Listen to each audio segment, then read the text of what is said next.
Greetings, family. We have a special production today. This is Black Eyes TV. This is Mr. Riggs, Terry Riggs, UK tour guide to the rest of the world. And I'm with my co-host. So, once again, Black Eyes TV, Richie, the man himself on camera, showing that face now. What's good?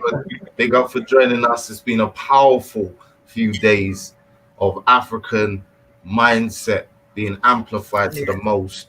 You know, talking about trade, talking about repatriation, like covering some big speakers across the diaspora. And, you know, I'm really happy and proud to have this sister come and join us.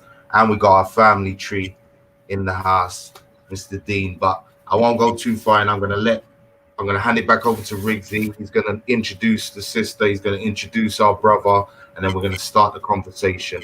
Peace to everybody that's in the chat. You know the routine. Hit that like button. Share this video. Get the information out there. So, Riggsy, let's begin this conversation. Introduce our people, and let's get this on. Okay. So today's a big one. As you know, he has said that we've gone from African Liberation Day to the Alliance, Exodus Alliance, and it's been going through scholars, people that are actually doing the work around the world, around the globe, as we are now becoming international united. But before I even go into that business, I'm going to introduce our brother and make him introduce himself. My brother, Deanokai. I'm surprised you didn't let our sister go first. No, because in any case, we have to treat her as the queen, you know. Absolutely. And the men go outside to make sure it's safe first. So I'm Deanokai, the founder of ADPAC. ADPAC is a lobbying and advocacy organization, but we also work in the areas of trade and industry. And what we're doing is creating the digital backend that connects us globally as an African diaspora. Our impact is as a national organization, and we're creating a turnkey system that's modular and scalable that can be duplicated in any nation where you find the African diaspora. What our strategic advisory committee are doing at the same time is identifying international delivery partners so we can create the direct pathways for our people to be able to repatriate smoothly and cohesively and make sure they purchase land once from the right people with the right advisors on the ground. So we're going to get into it on the show, and without any more, we can introduce the next guest. Okay, we have this special honor, special guest, all the way from Washington, D.C. to all the way to Ghana. And she is a phenomenal woman doing phenomenal work. As we did yesterday, as the what they call it, Exodus Alliance, and her business and what she does. I'm going to allow her to introduce herself to you because, you know, there's so much things that she does, and, you know, it would be best to come from the person herself. Introduce yourself. Greetings, brother. Thank you very much. And thank you so much for inviting me to come on the show to tell our beautiful Black family about the works that have been done on their behalf with the Sankofa Repatriation Assistance Program and the Exodus Alliance and those member organizations. I am Sister Ya. My government legal name is Tanya Safir Ankama. I'm an attorney by profession. But currently I've left the legal profession to pursue the work of the people, to work in service of the people.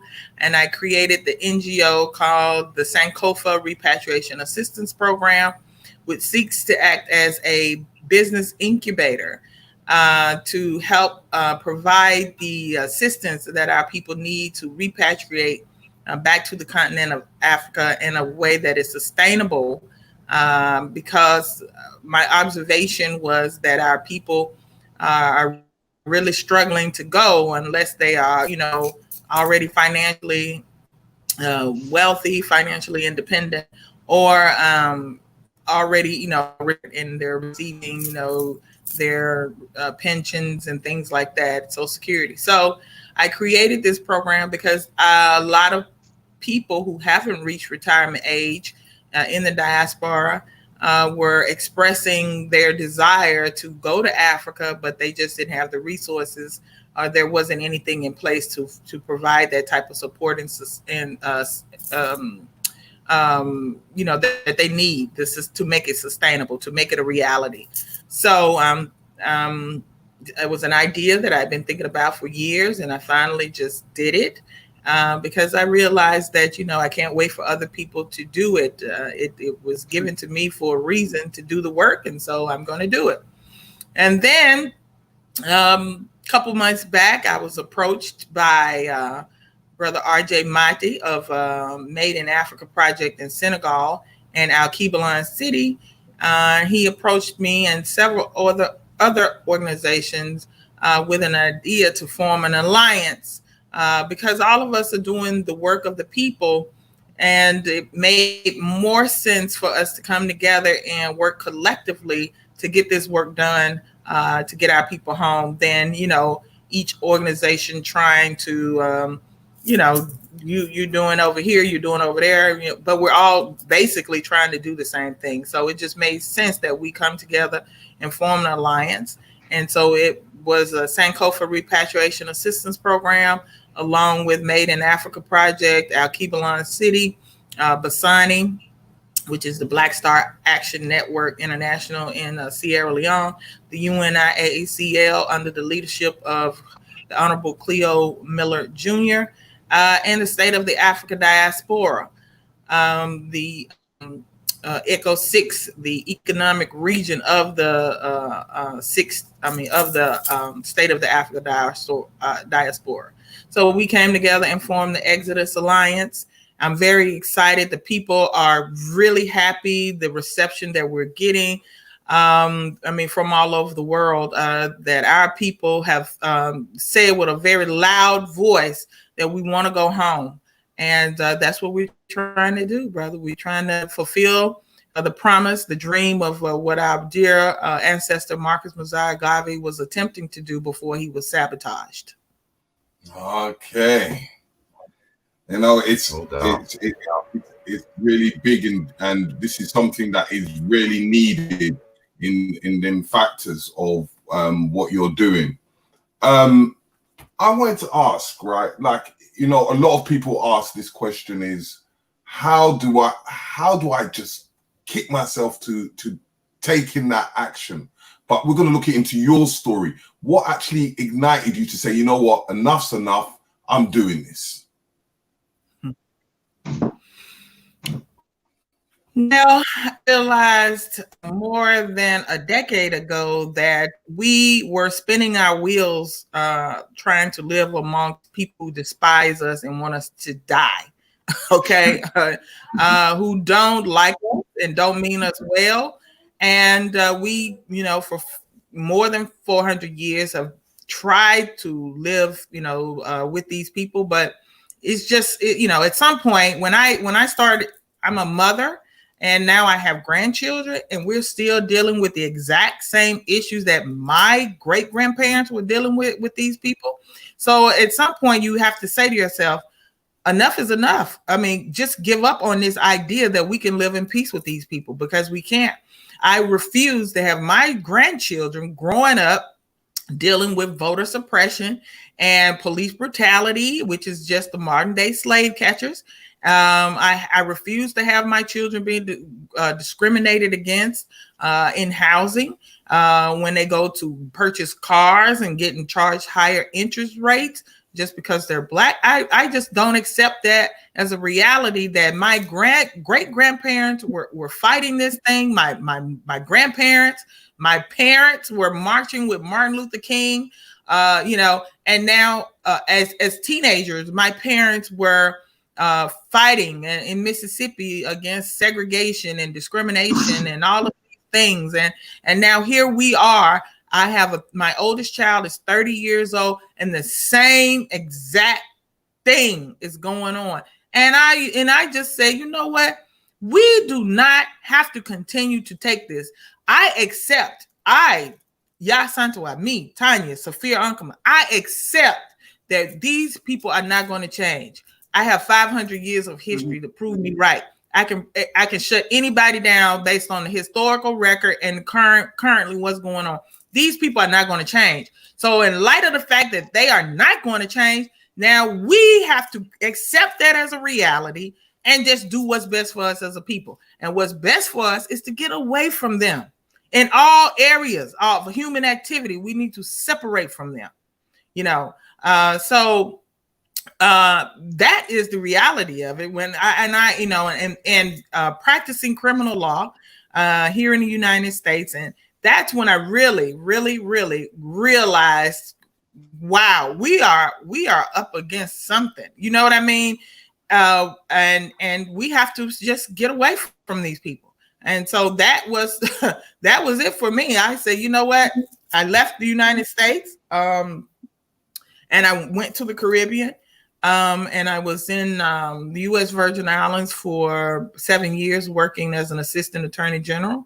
And then from there, I always knew I was going to go to Africa, even before I went to the Virgin Islands. But at the time, I just couldn't see how I was going to make it, to Africa, or I didn't know anybody there. I just, so I said, well, you know what?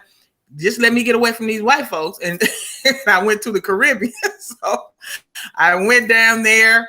And then I started traveling from the Caribbean. Actually, I started going to Africa, to Ghana specifically. And then I met my husband there, traveling there. And then the rest is basically history.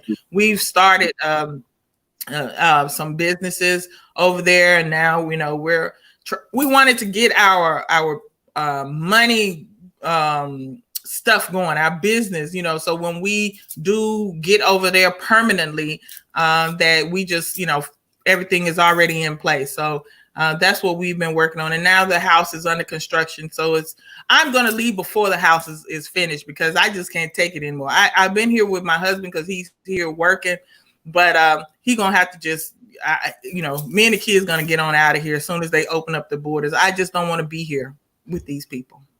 Okay.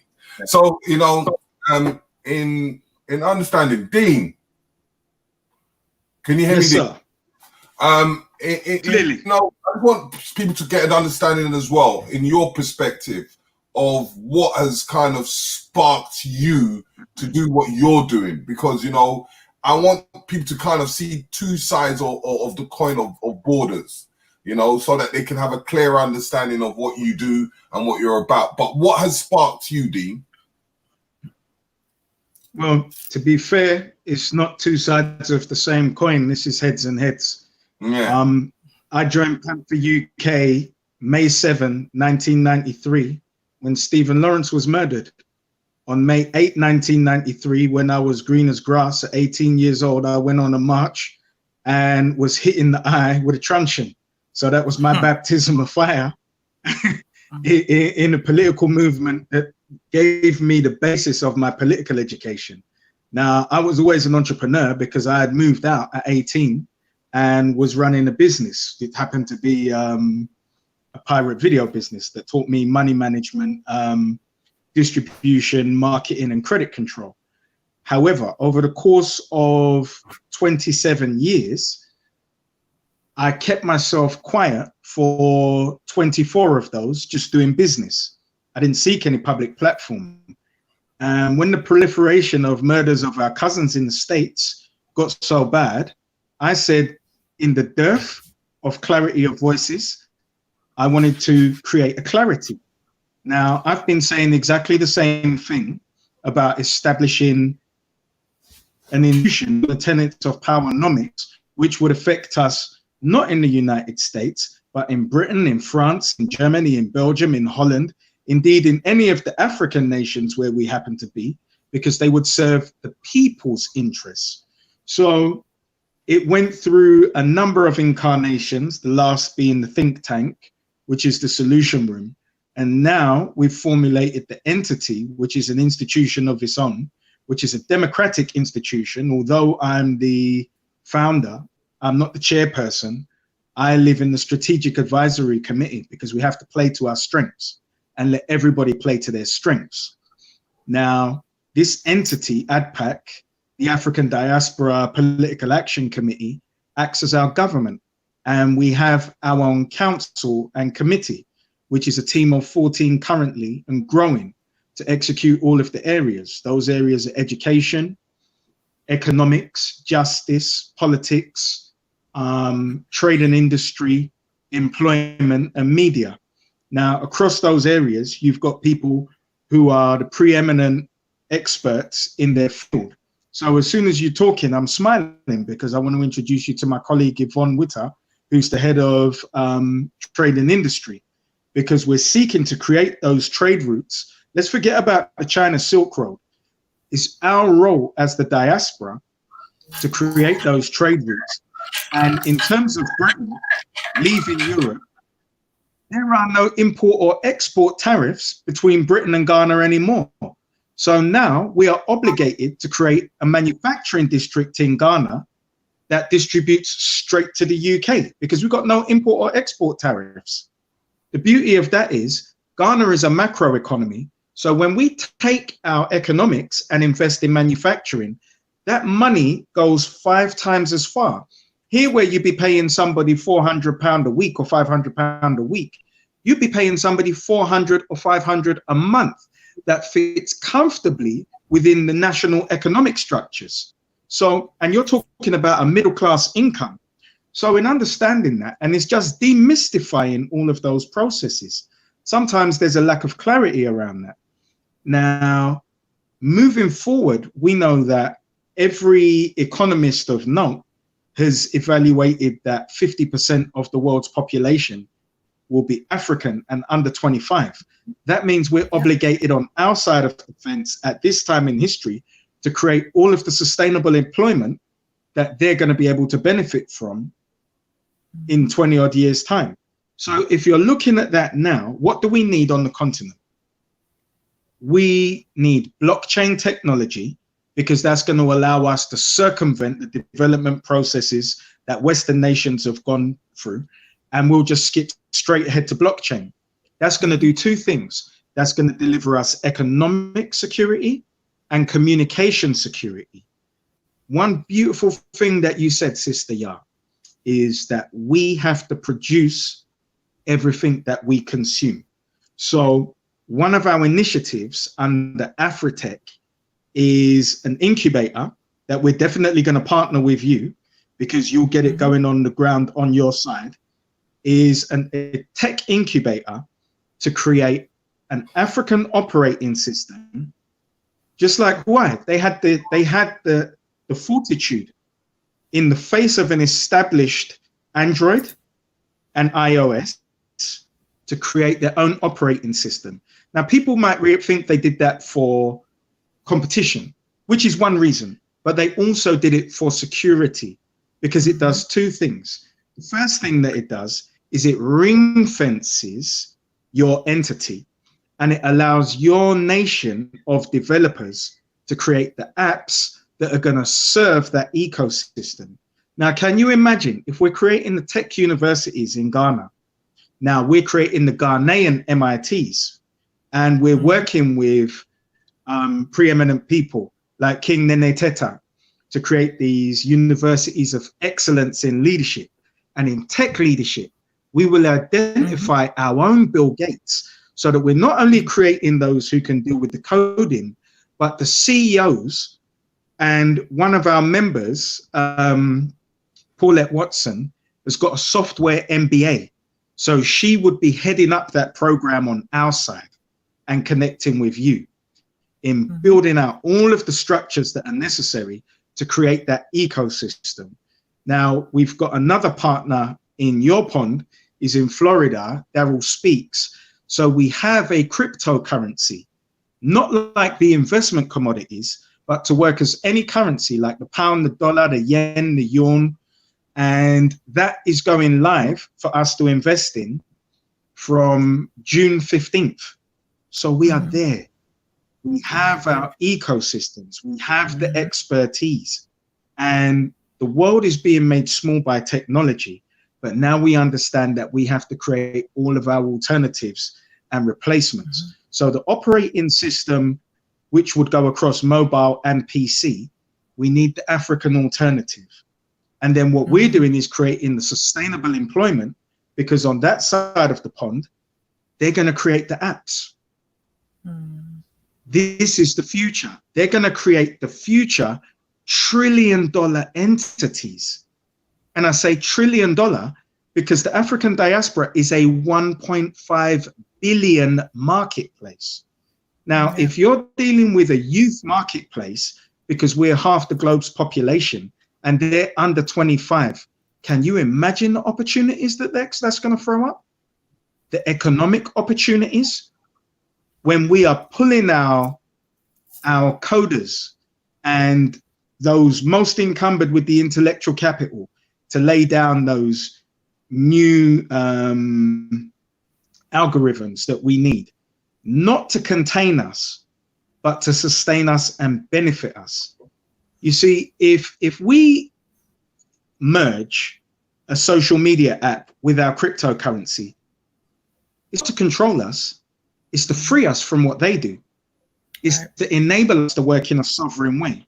And every single thing that we do from this point on has to be around the thinking of making African diaspora people a globally protected group, which means that our physical security has to grow at the same rate as our economics and influence.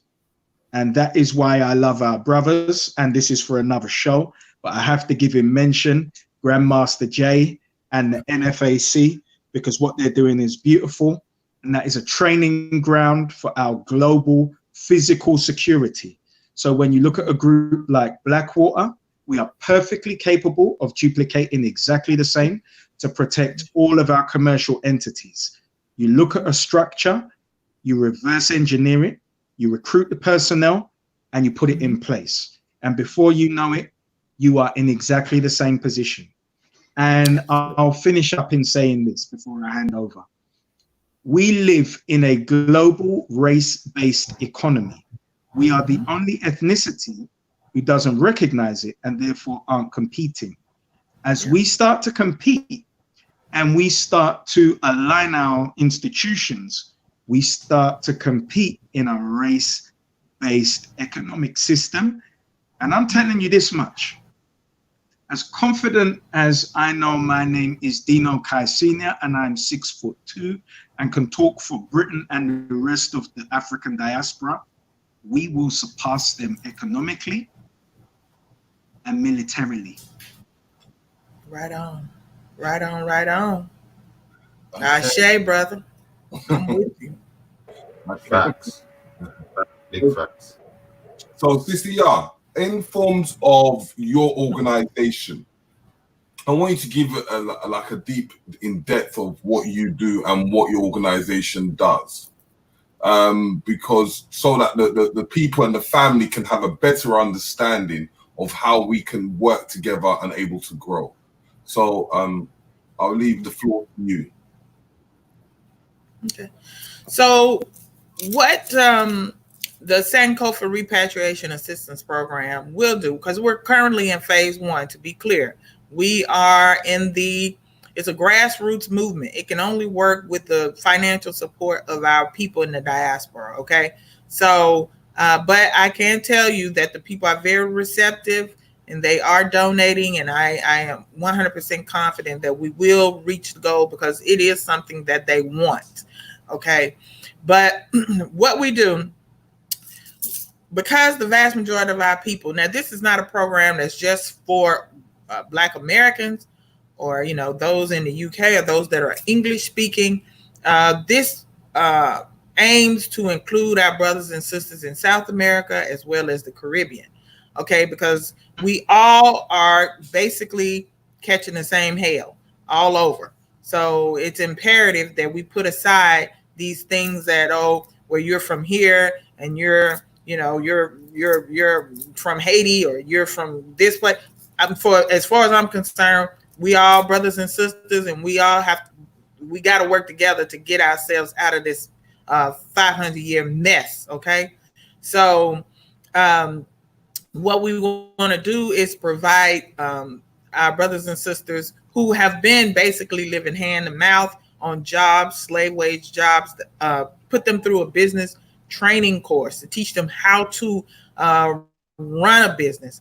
Because a lot of our people just know how to work jobs, and that's part of the miseducation of our people, just working for these people and making them rich, and giving us just enough to have us keep coming back. You can't really quit. You know what I mean? So we want to put them through a business development course before they even reach the African continent, to teach them how to run a business, how to manage a organization.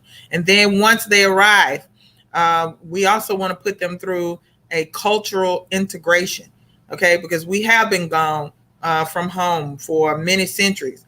And a lot of us, we simply don't know how to be African anymore, to be quite frank with you. And so we have to be taught how to, it has to be, put back in our head who we really are as African people. And so that we integrate back into these communities effortlessly, hopefully. And that's the aim. We want to put them with adopted families in these communities so that they have someone to help them with the integration process. I had that when I was in Ghana, and it was very helpful because of my husband's family. Even though my husband was here and I was, over there with my kids, I had his family. So I had support. I had, things, if I needed to go somewhere and I needed someone to be with me, just who could understand the, local dialect and language, and just to make sure that everything went well. You need to be a part of a family unit if you're going to be leaving your friends and family on this side, so you don't feel isolated and alone. So you need a family, and we want to go through a vetting process and match people up with families on the ground. And then we want to provide housing for 6 months, a minimum of 6 months, and a monthly stipend for a minimum of 6 months. While we're doing that, we want to provide up to $40,000 to start a business. Our people cannot go to Africa looking for jobs. They have to go over there and be job creators. We have to start businesses. So what we want to do, because we want them to create jobs for the locals, like you mentioned, our brother mentioned before. We have a huge untapped young people who are looking for jobs on the African continent. And so when we go over there and create jobs, then we are able not only helping ourselves, but we're helping our brothers and sisters on the continent by employing them. And of course, we coming home to be with our people. We are going to be treating them better than the Chinese. We're going to be treating them better than the Lebanese.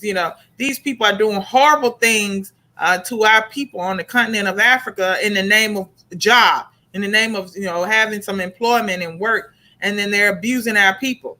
So if we're there and we're being job creators, then guess what? They don't have to go work for these people and take this type of treatment. You know what I'm saying?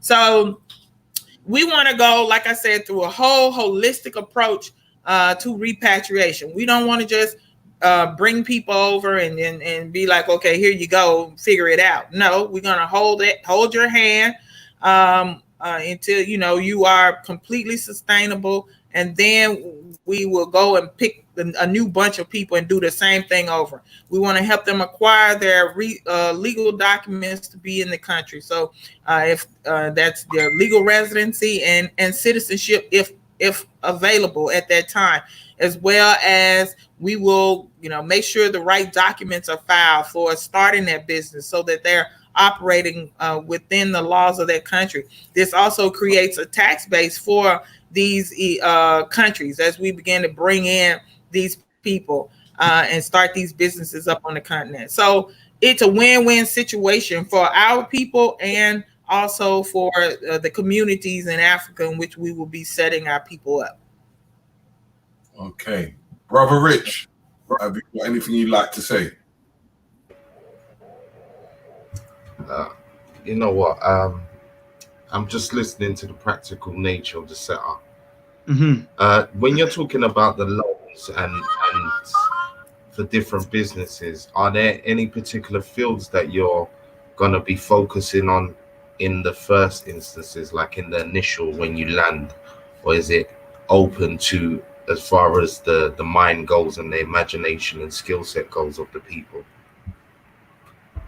It's open. We want to give people, our people have different skills. They have different, educational backgrounds and things like that. So it's open. We will, in the application process, be asking, what is your plan? We want to know if it's something that's viable, if it's something that even you haven't, because a lot of our people haven't been to the continent. So we want to have also our team in place that when people have an idea, we can help them develop that into something that will be successful on the African continent.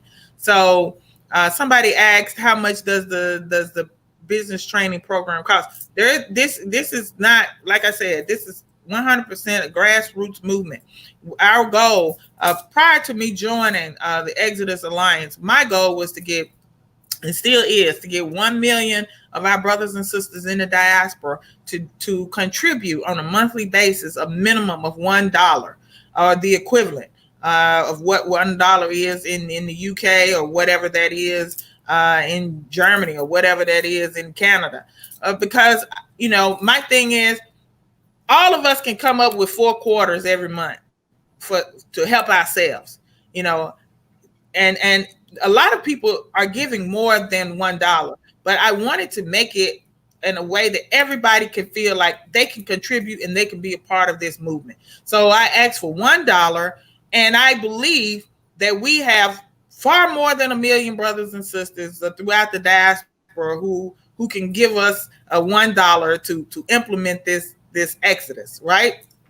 $1 a month. So with that, we are providing those services. So there are no additional fees or costs associated with that, assuming that we reach our financial goal. Now with Sankofa Repatriation Assistance Program, our goal was to repatriate a minimum of 100 brothers and sisters from the diaspora every 6 months and give them our full attention and support for 6 months. Before, because we feel within 6 months they will be okay to stand on their own, after us engaging and participating and helping them for a full 6 months and providing all of the support that they need and helping them get that business up. Because when you don't have to worry about where you're going to live, you don't worry about how you're going to eat for 6 months, all I want them to do is focus on this business and making it, what it needs to be for them to be sustainable. And then from there, we go to another.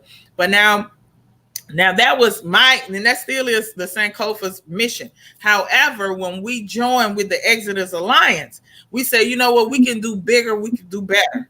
As an alliance, coming together, we can do bigger, we can do better. So now we come together and we said, listen, let's go within 24 months. Our people need to give $1 billion, and we have it. You spend trillions every year on bull crap. So you can come up with $1 billion in 24 months. You know what I'm saying? For something meant to help you. You know what I'm saying? So with that, we want to be able to get 1 million families out.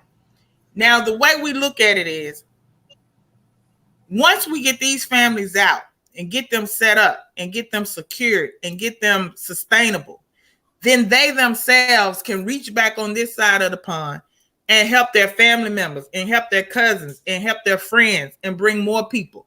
But we got to get some over there and get them settled and get them situated and get them okay first. And then because we can't repatriate everybody, and we recognize that, although we wish we could, in the words of our ancestors, Ida B. Wells, if I could wrap my people up in my arms and fly away with them, I would do it. But I can't take everybody. You understand what I'm saying? So what we're going to do, we want to get as many of them over there as we can and get them okay. We want to get food security in place. We want to get African-centered schools in place. We do not want to take our children from this hellhole of non-education, miseducation, and take them back to Africa to continue to be taught foolishness. Okay? You see what I'm saying? And I'm telling you right now, as somebody whose children were in school over there, their schools need to be revamped. In Africa, it's a colonial educational system. It's totally jacked up. But that's why it's important for us who have been living in the diaspora with these people who know them better than, quite frankly, we know them better than our brothers and sisters on the continent. It's imperative that we get home, okay? And I am of the opinion that it has come down to it's a life or death situation now for us. So we have to come together, and we got to get our stuff together, and we got to, like the brother said, work together on all fronts. We have to protect ourselves when we get there. That's a whole nother thing. You know, when we get there, see, we are completely defenseless outside Africa right now. And this is why they're able to do the things to us that they do with impunity, with no repercussions whatsoever. You know, but we got to get ourselves back on the continent. Now, they might not have the best armies, they might not have the best navy, they might not, but with us over there, we can make them better. You know, we can help, we can contribute, we can bring our ideas. We have all these, myself included. I am a veteran of the United States Army here. You know how many brothers and sisters you have in the diaspora who served in these people's military service, who have that type of skill. So when you start talking about creating our own Blackwater and all these types of things, we can do it because we have those people who have, you know, who have done it for these people. So if they can do it for these people, surely they can come back home to Africa and do it for their own people. Mm-hmm. No, I totally hear that. I mean, let me ask you this. Since the program began, how much resistance have you felt from our brothers and sisters over there or from government? Because obviously we know that they're tied up in various deals. So was it difficult for you to get a foothold as far as any sanctions and stuff like that? No, I haven't been approached by any of these people, but I'm pretty sure they're watching. And this is another reason why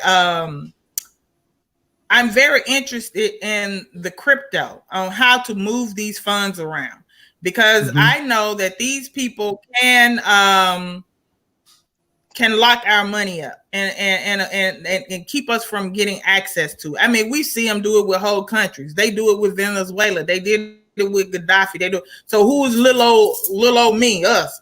You know, so we have to get smart about, and then, you know, I know people in business who try to move a large amount of money around, and they get flagged, their money get held up and things like that. So this is an issue that we definitely have to get our brightest on. Right now we're raising the money. We're not trying to move any of it yet.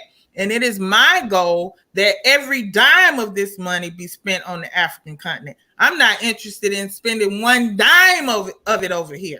You know what I'm saying? We're raising this money for the benefit of Africa and her children.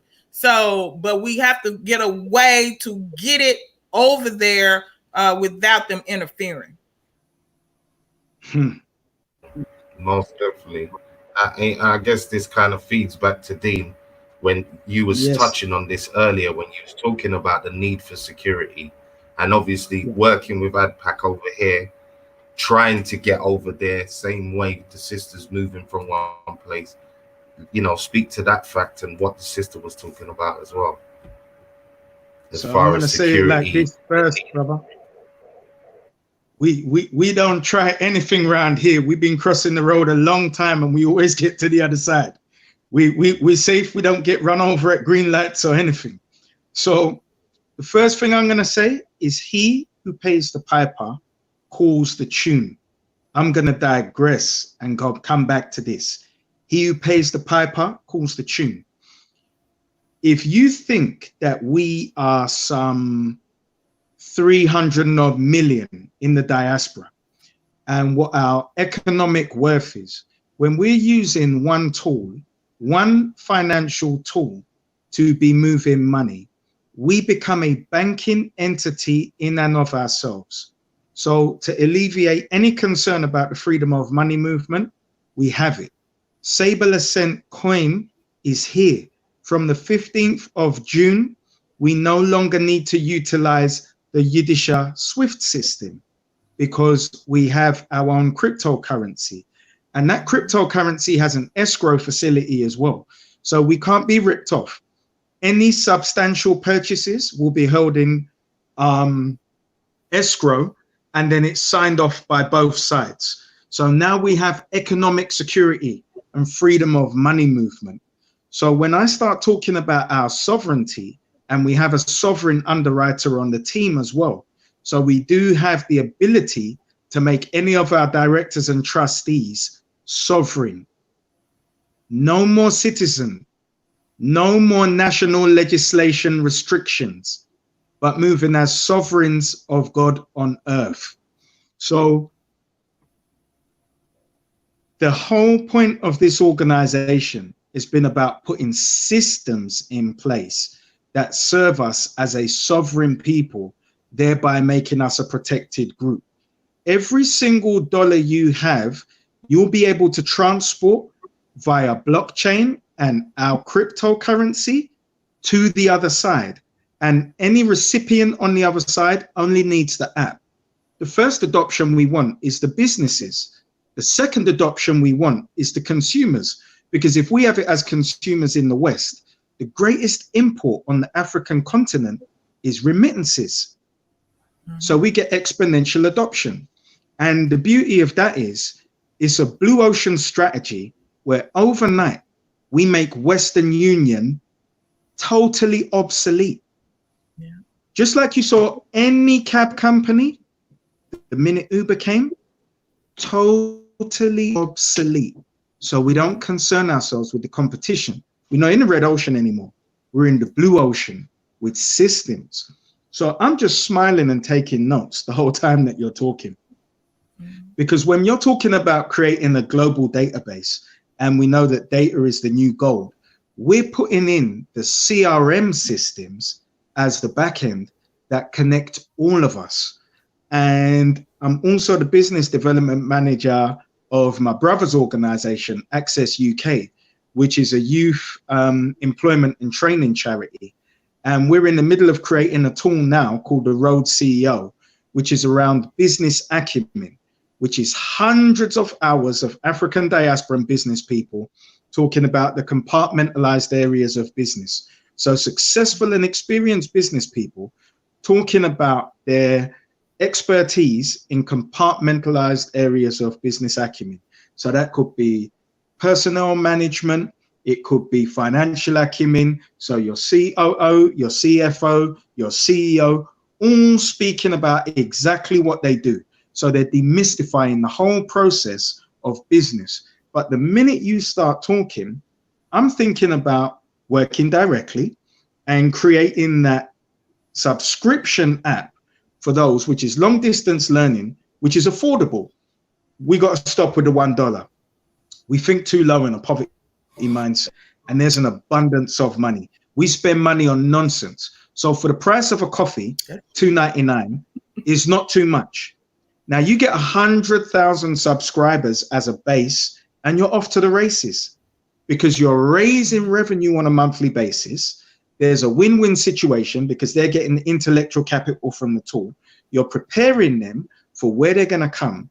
And what we're doing is we're systemizing everything that we're going to do. And through the feedback in the app, where it shows the rates of learning, you're also collecting all of the data.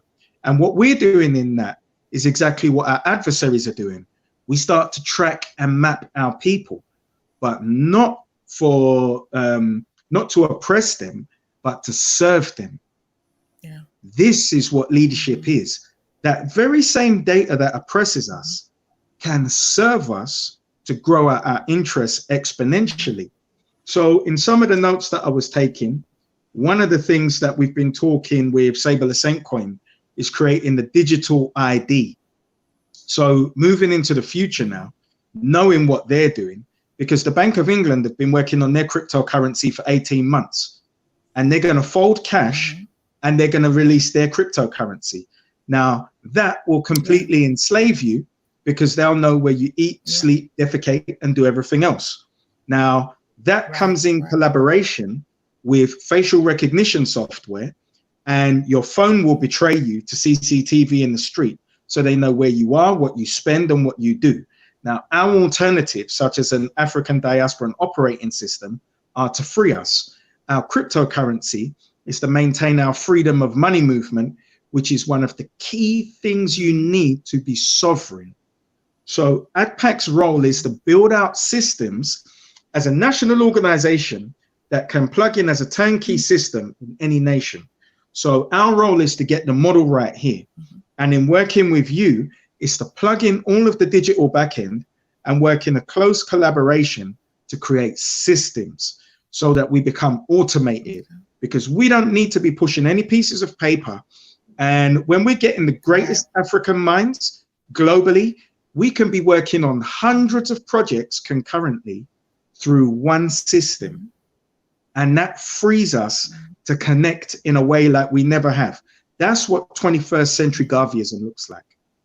And I digress back to the first point that I made. He who pays the piper calls the tune. Now, it's no secret as to why 54 states of Africa all found themselves in China at the drop of a hat, or in Russia at the drop of a hat, or in England as the Commonwealth at the drop of a hat.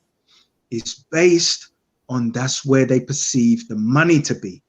Now, you mentioned the sixth region, the diaspora region. They are our delivery partners, and that is where we create the African Diaspora Development Bank. Now, this bank comes with no terms. And even in terms of 10% of profits in philanthropy, it's a win-win, because when you're speaking to the leaders, they're the ones who deliver the hospital. They're the ones who deliver the university. And we build it to our spec to deliver our curriculum. And why can we deliver a curriculum that we've already designed? In Kay Johnston's entrepreneurial, from 3 to 18 years old, educational system, the Diamond Enterprise curriculum, because we pay. And because we pay, we can.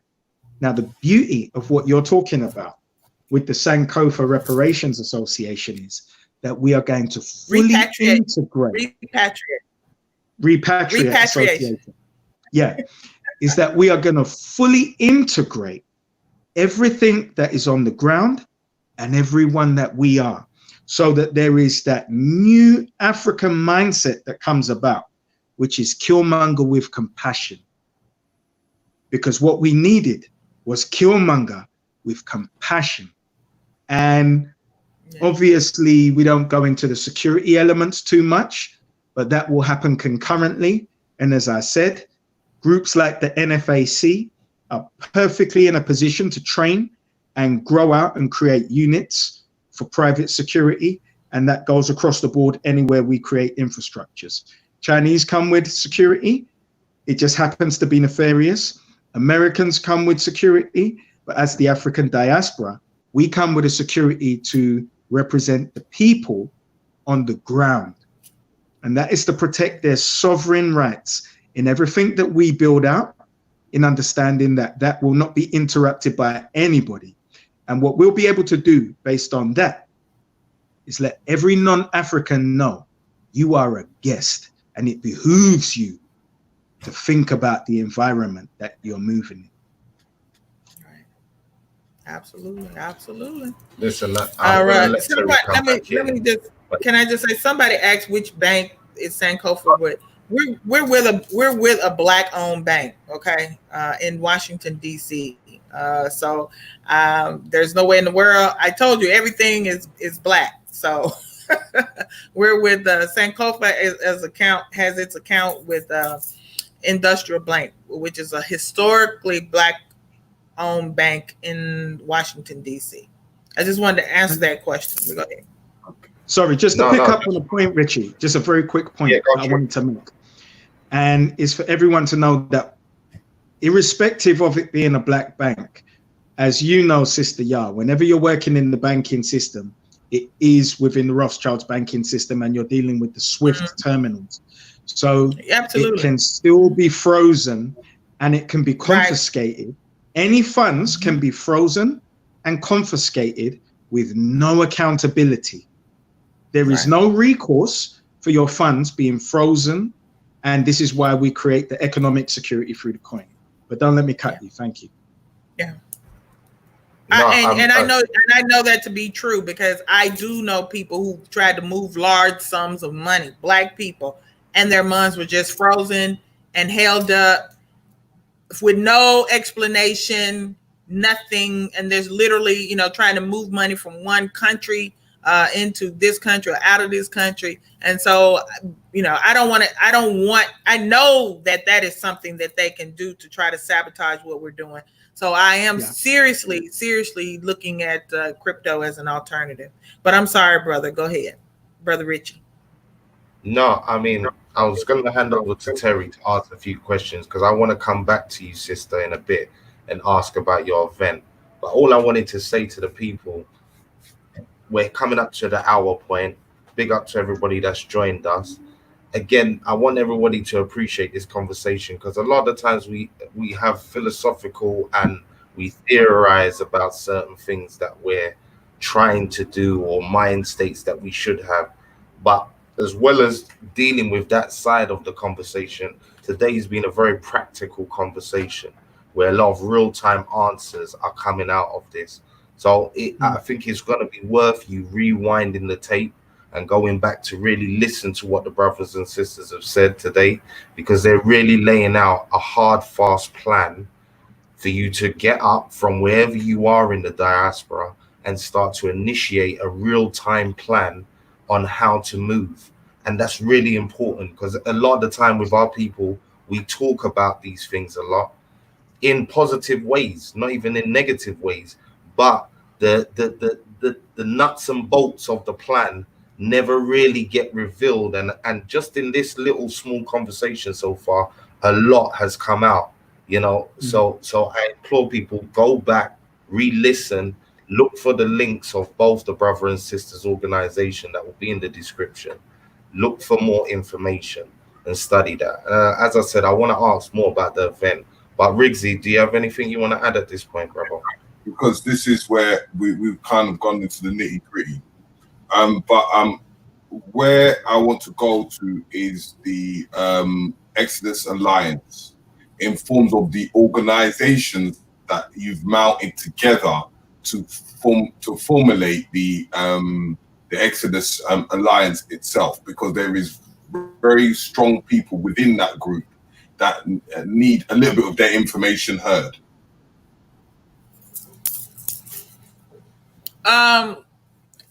You want to know about it in terms of, okay. So the Exodus Alliance consists of 6 organizations. Sankofa Repatriation Assistance Program is one. Each one of us has a role in this alliance, this mass exodus of our people. I told you what Sankofa's role is.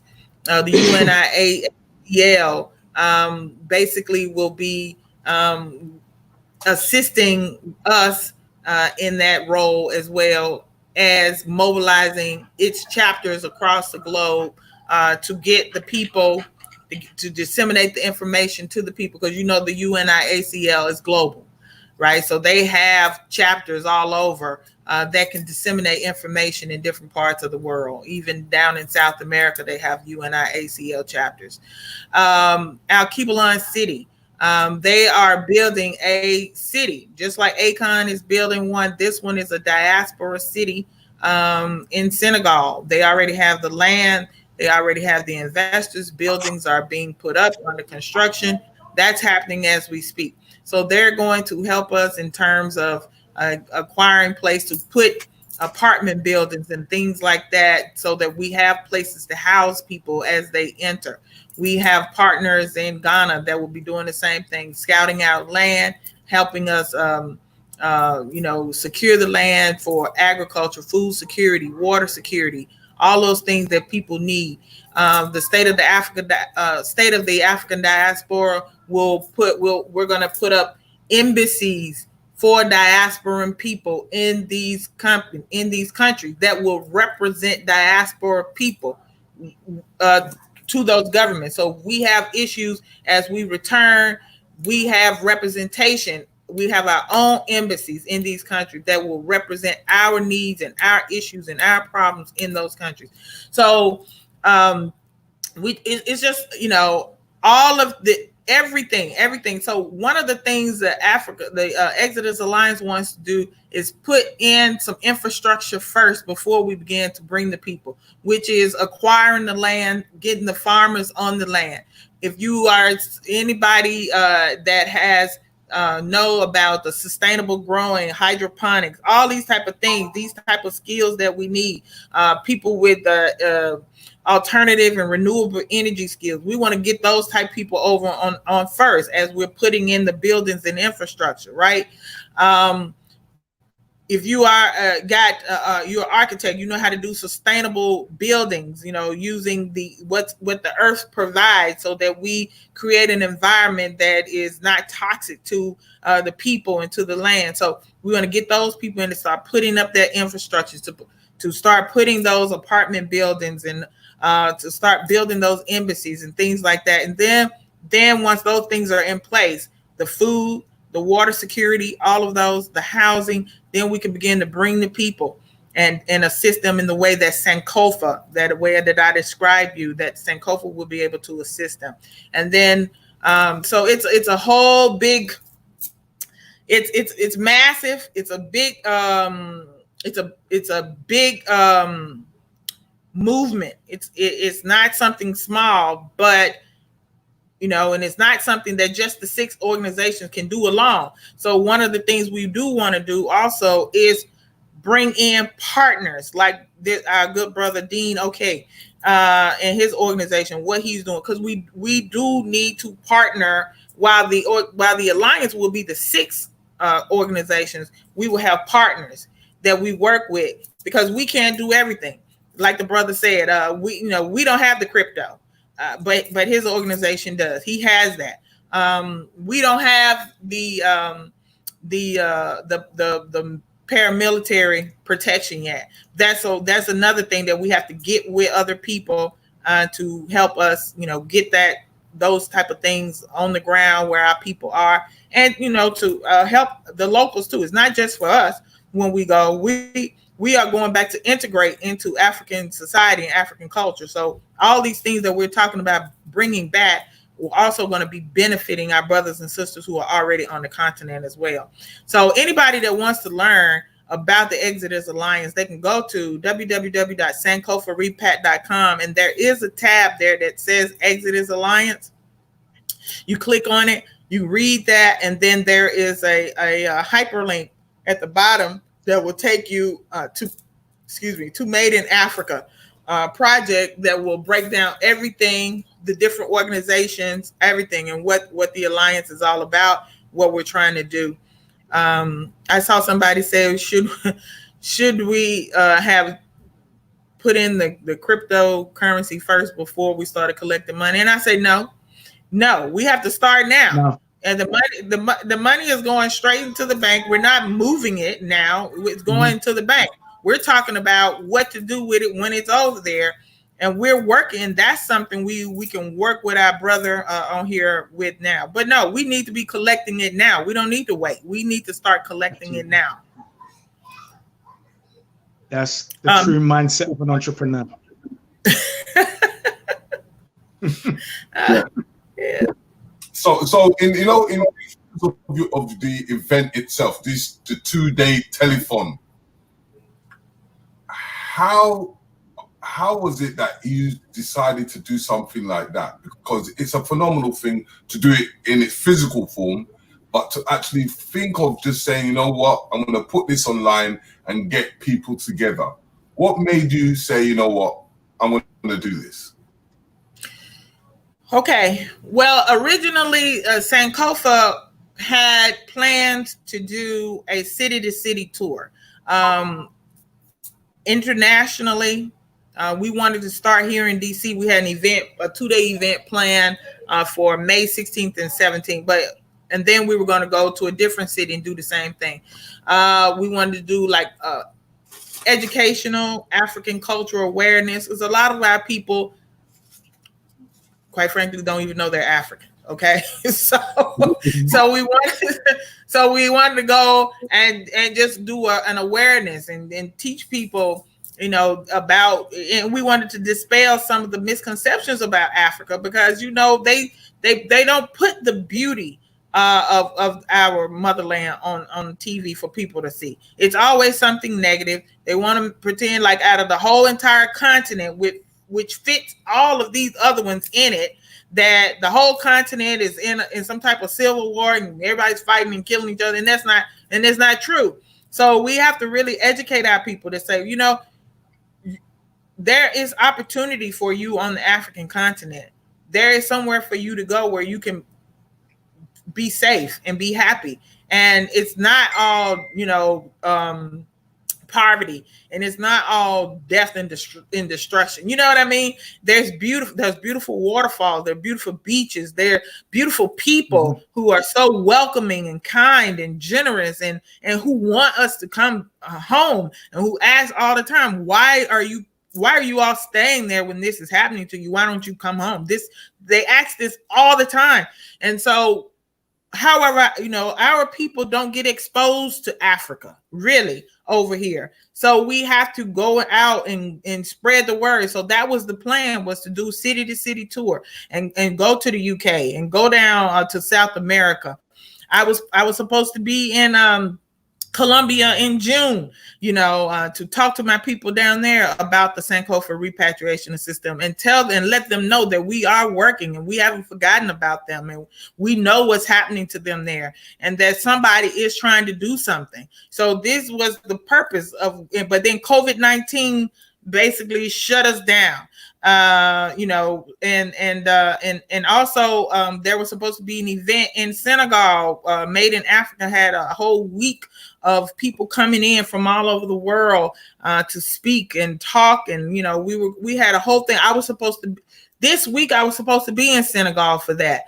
And so when COVID-19 happened, I said to Brother Rashad, RJ Mahdi, who is the founder of a Made in Africa project in Senegal and Al-Kibalan City, I said, you know, listen, we can still do it. We can just take the party online.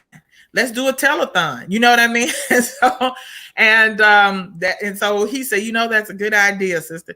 So we just sat down, and a lot of those people who were supposed to be in Senegal this week, we said, guys, let's go online with it and you know, bring the message of exodus and return to our people via the internet. So that's how that came about.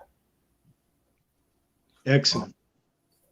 Okay, Richie, can you quickly speak, because we have a special guest coming in? So can you take over while I sort out the Yeah.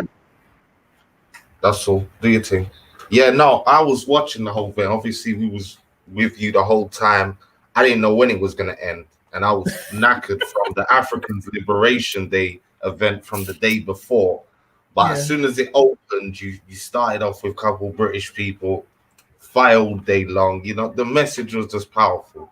You know what I'm saying? And as I said to the people at the beginning, the last few days have been really powerful in initiating that mindset and heart set change that's needed to start any sort of plan.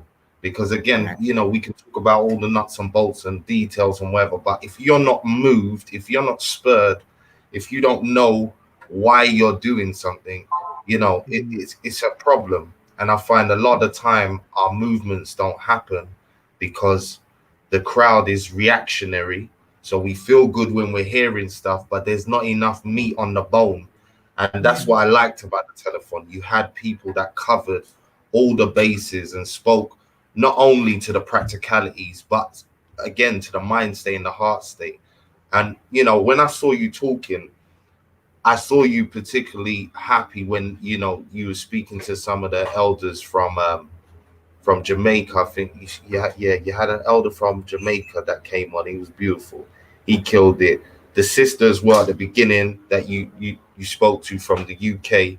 I'm forgetting all their names now, but they both had a message of understanding the need for change and the need to understand that we're not operating in our right mind states and the restoration of the culture. So again, you know, for you, how important is it for that culture to be restored? Because again, we talk about it. And what does culture mean to you? Let me ask you that as well. But you know, hold on, just put that on a little bit of a little pin on that. We have a special guest in the house. All right. And she, you know, we have to represent her as much as we can.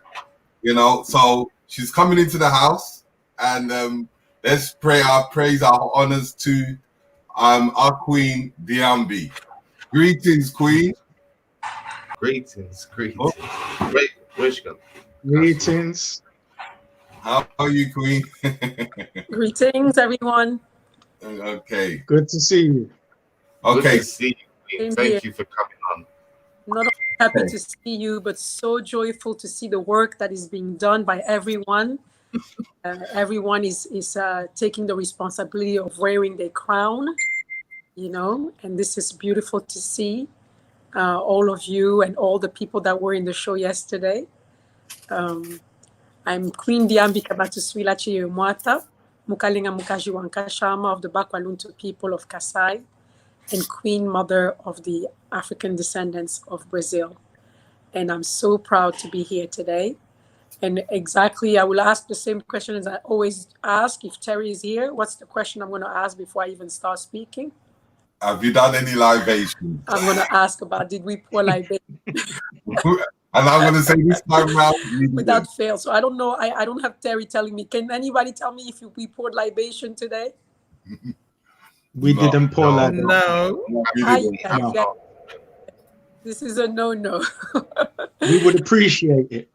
No. We pouring libation is all of you know, but for people maybe watching this, it's really a moment that we bring our focus together and we gather all our energies so that we can create a vortex within which we can really plug our life stream and our life force and nourish each other, and we can nourish our minds and our body and our souls to understanding what needs to be poured into the libation and what it has to be taken away from it. So it's usually a very important ceremony that we do because we want to make sure that those symbols are really respected because water has a lot of meaning to it. And I know my elders here and my teachers here, you know exactly what I mean. So if you don't mind, I was assuming that we would have poured libation, but since we didn't, you're gonna have to allow me just a minute for me to put my camera on pause, to bring some water and to pour quickly the libation, if I may, okay? So just allow me and excuse me for just 1 minute. Thank you. Okay.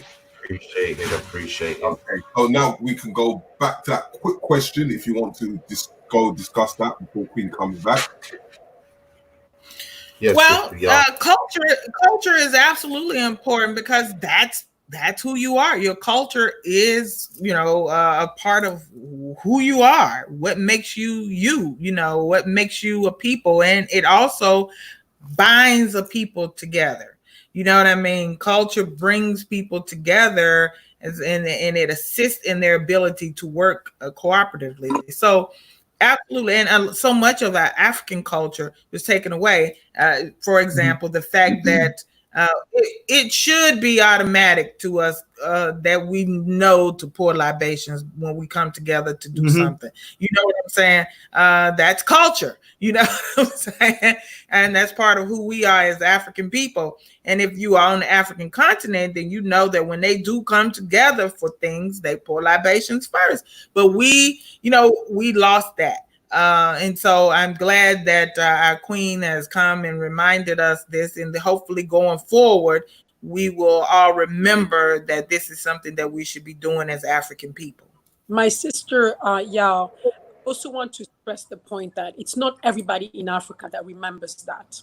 I think I was talking yesterday about the fact that in Africa, we are severely damaged as well, because the years of colonization, years of brutality, excessive brutality, and the years of colonization of brain dirtying has caused us to push away and try to cut ourselves from who we are. And even pouring libation is a symbol of gaining, our identity, of restoring our identity. Because you have a lot of people out there that look at this, even this simple ritual, as being something that is not supposed to be done, that is bad. So we have churches and other people foreign faith that are criticizing us, even though their own temples and churches use libation. But when we do it, we are the ones who created the process of libation. We are the ones who understood that we are only part of a whole. And as a part of a whole, what is really the great symbol for that? And this is why I'm going to just explain a little bit why water. I know most of the people who have worked with me, you guys know exactly that I go to these tutorials because just like you, I had to learn that. I didn't grow up in the Congo where we were pouring libation. I remember just that it was a normal gesture to, before we ate or before we drank, we poured a little bit on the ground for the ancestors. That was really all I remember. And we were just doing it automatically. And even that has been now lost most of the places in Africa because churches have gotten in there and they criticize, and then now you it's like you doing pacts with the devil, which is absolutely not the case. But then I had to learn all this, and this is what you were addressing, and I come in to piggyback on what you said about culture. Culture is not something static. Our ancestors, understood reality and studied the environment in which they were. They derived a lot of understanding from the observation and working with nature. And there is indeed, what is visible, but there's also what is invisible. Nature, what we see with our eye, with our senses, what we perceive with our senses, just such a small fraction of the reality that is out there. The one that we can sense with who we are, with the tool of our body, but there is even more beyond that we can understand or we can experience because we are made of that same reality. So why water? Why is water that is so important? Water is a sacred element. Is one of the 5 elements that we know on this plane, but it's a sacred element because water represents life. We are made of water. This entire planet is basically a drop of water. It's not dirt. It's almost 90% water. The planet. So this planet is a drop of water flying across the universe. Today, we're talking about COVID-19. Everybody's talking about droplets. Most lived our life never thinking that our words are imbued with water. So there is nothing that we do. We breathe out water. We are made of water. We are carried in the womb of our mother with water. So water really is a strong element that really reinforces our vital force when we reconnect with it, when we take our mind and focus on water. So it's an energizer, it's a cleanser, it's a purifier. So that's the second most important thing. Water cleanse, water purify. And as we're coming into spaces where we're talking about our challenges and the plans that we have for the future, we have to cleanse a lot of the dirt that we have accumulated because of the experience that we have gone through. So a lot of healing has to happen. So cleansing is the symbolism of healing. Make anew. Water has this ability, and the water within us has the ability to do so. So when we connect with that principle, we also increase our potency to really regenerate ourselves, regenerate our bodies, regenerate our minds, regenerate our souls. We ignite this potency. The third symbol of water, it's very versatile, meaning that we are coming here together, gathered for what? Not just for the fun of it, just to talk so we can giggle and laugh. We are here because we are trying to find our path to peace and prosperity, to restore our people. Water is the element that will always find her path. There is no obstacle that water cannot circumvent, find a way in or out or around. And sometimes it can seep through a rock, one drop at a time, maybe 2,000 years, maybe 10,000 years, until it makes a hole, until it builds a wall. Whatever is in front of you, whatever obstacle is in front of you, water has enough flexibility and enough way to be malleable so that we can find cohesion, because we are bringing people from different streams. You know, we all are from different streams, but yet again, when we pour each other, we pour each of and every single one of us into one body of water, we engage into seeing how we're going to make it work. Because once everybody drop in here, it's only one water. You cannot distinguish the drop that came from my sister Yao. You cannot distinguish the drop that came from my brother Dean and my sister Queen Diambi. You can only pull up a new drop that is made out of all of the other drops. So it also symbolizes unity. It doesn't symbolize unicity. We are all different. It symbolizes that we made a decision to come together. And the last symbol for me that we need to talk about when we pour libation is the symbol of the strength of water. Although you can break it apart droplets by droplets, yet again, nothing resists to water. Once a tsunami is up, everything that is in front of the water. So when water becomes tormented, when we have used and abused and we get tormented, water rebels and water can break everything. This is why you have cancer cells. This is those are all cells are made of water. So when we pour libation, that means that we have already made an agreement with each other that we're coming in here in this space to create a sacred space. And we have done experiences with this already. When we are gathering like a lot of people and you pour libation from the very beginning, you're going to see how everything is going to happen in a very orderly manner. Everybody's going to behave. Everybody's going to respect each other. Everybody's going to say what they have to say. You may have come with this message, and next thing you know, you'd say another message, because that's what was needed in those circumstances. And when you don't do it, you can see how chaos can happen. So that's why I tell my brothers and sisters, whenever we're going to do some things that is sacred, because what we are doing right now is sacred, those conversations are extremely important to have. And what we say will change the world. So we cannot take this lightly and thinking that we should jump in a conference call and so forth. Yeah, we can do that for chit-chatting about our neighbors, whatever. But when it comes about the faith of humanity, because the faith of our people is the faith of humanity, because we are the elder of this human group. And we have the faith of humanity is going to be decided between these conversations that we are having, 3 or 4 or 5 of us gathered together. So no matter how many you are, even if you are alone, when you're going to reflect or write on something or prepare for a speech that you're going to give somewhere, even if it's in private, pour libation.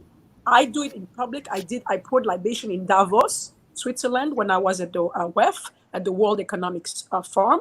I poured libation, and if I only tell you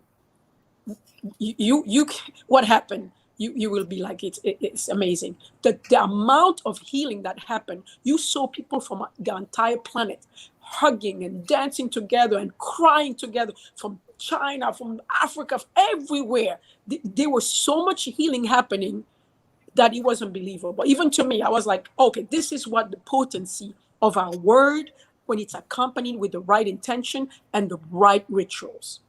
So it's really a threefold. So that's for libation. And I'm going to an extensive explanation. You don't have to do that. See, I'm just doing it so that, we can learn. And I know you guys know already, but people who are watching, so they understand what is libation and why do we do it. But when you gather, you can just pick up. Normally we do libation, we pour libation on the ground, okay? Because of course it symbolizes the ancestors. We are here because of them.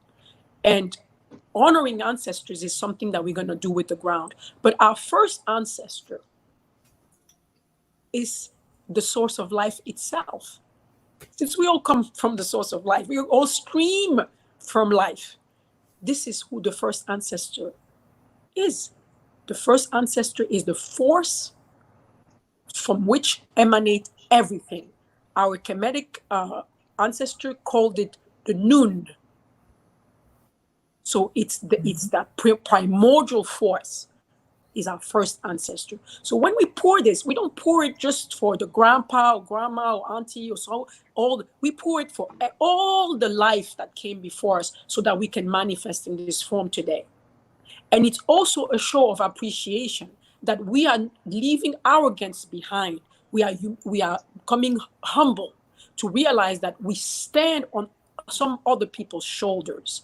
That's why we don't always call on just our bloodline, but we call also on all the teachers that have inspired us, all the people that have worked before us to allow us to be here today, the people who fought against the human trafficking from the African people. No matter who they are, we may not know them, but we giving honor because we recognizing that we are not made of our own self. We come from a community of our parents and our blood relatives that came before us, but also a community of people who worked to allow us to become who we are today. Our teachers, the doctors that healed us when we were sick, the people that made the roads, the people that thought about making an airplane, or all these ancestors, they have to be honored because without them, we wouldn't be here today. So that's why we pour libation. And it's a very simple process. We're supposed to pour it on the ground outside, but since we are inside, I have my clay pot that represents the earth. So I will just, very simple, I give grace and I pour libation for all the ancestors, starting with the primordial ancestors, who is our first ancestor. I pour libation for all the ancestors that made it so that we are here today. I pour libation for all the ancestors who have inspired us. I pour libation for all the ancestors who fought so that we can be who we are today and we can have, we can be present. I pour libation for all our blood relatives, all the grandfathers, the grandmothers, all these parents that have come before us and went through all the trials and tribulation and stood firm and stayed mighty and courageous so they can go through life to carry life. And here we are today. I pour libation to create that sacred space so that everything that needs to be said comes from a clean heart, comes from a clean mind, a clean behavior, and a clean words. I pour libation so that everybody can be open to receive the message that comes from the primordial ancestor so that we can create prosperity and peace on earth for the African people to reclaim their identity and strength so they can continue to be the guides of humanity as they have been from the longest time. And now I pour libation for that we are ready to talk and rejoice with our family here on this panel. Thank you. Ashe.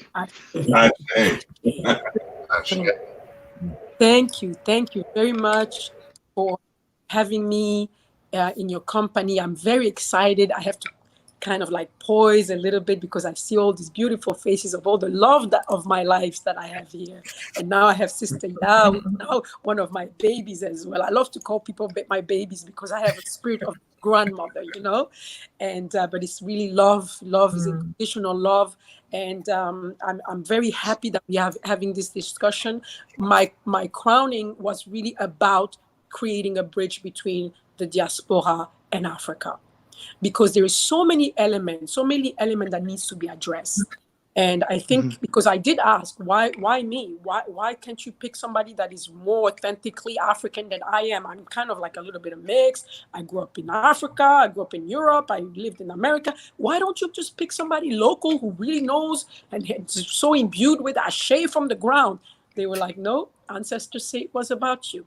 And I was like, so what now? What now? What am I going to do? Am I going to stay here in Dimbelenge, in my kingdom, and just, wait? And they were like, no.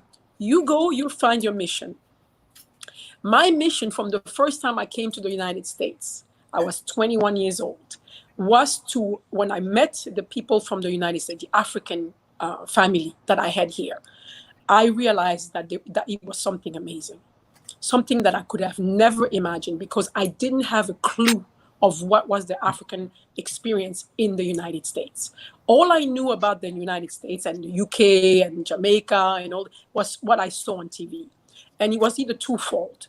One, we were great at entertaining, singing, dancing, moving our butts, and then we were great with the ball or running to chase a medal. Or we were gangsters and dangerous and prostitutes and maids. So this is the image I grew up with when I grew up in Africa, because this is what we saw on TV. We saw these, TV shows like Starsky and Hutch and all this stuff, Kojak back in the days, you can situate me, that really portrayed either one or the other, but no in between, no regular people. Either you were a genius in only those fields of entertainment and sports, or you were a failure. So coming to the United States, meeting the African families that I met here, learning about the experience, because that also, we didn't know anything about what happened. The first time I knew what happened was when the series Ruth came out. I didn't know what happened to the African people when they came to America. Because guess what? I didn't even know that people from Africa came to America. They don't teach us that in school. When I grew up, they didn't teach us that because we came out of colonization. Until today, our books in schools in Africa are manufactured and written in Europe. Until this day.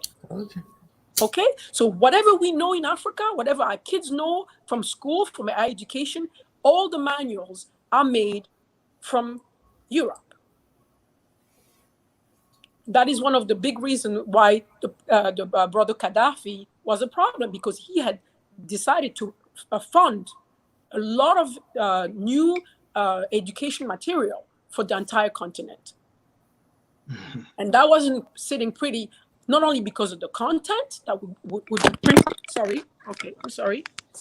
Because of the content. See how quick I am?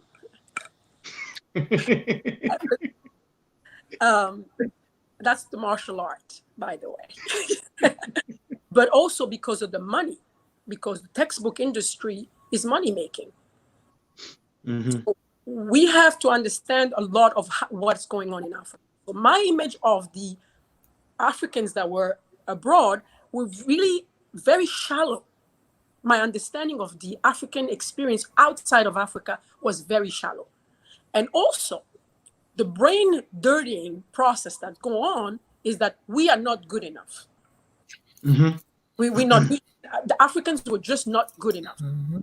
And the only way we can get a chance to get close to what it is to be a human was to assimilate, meaning let go of everything that makes you African, including your skin color and your hair texture, everything.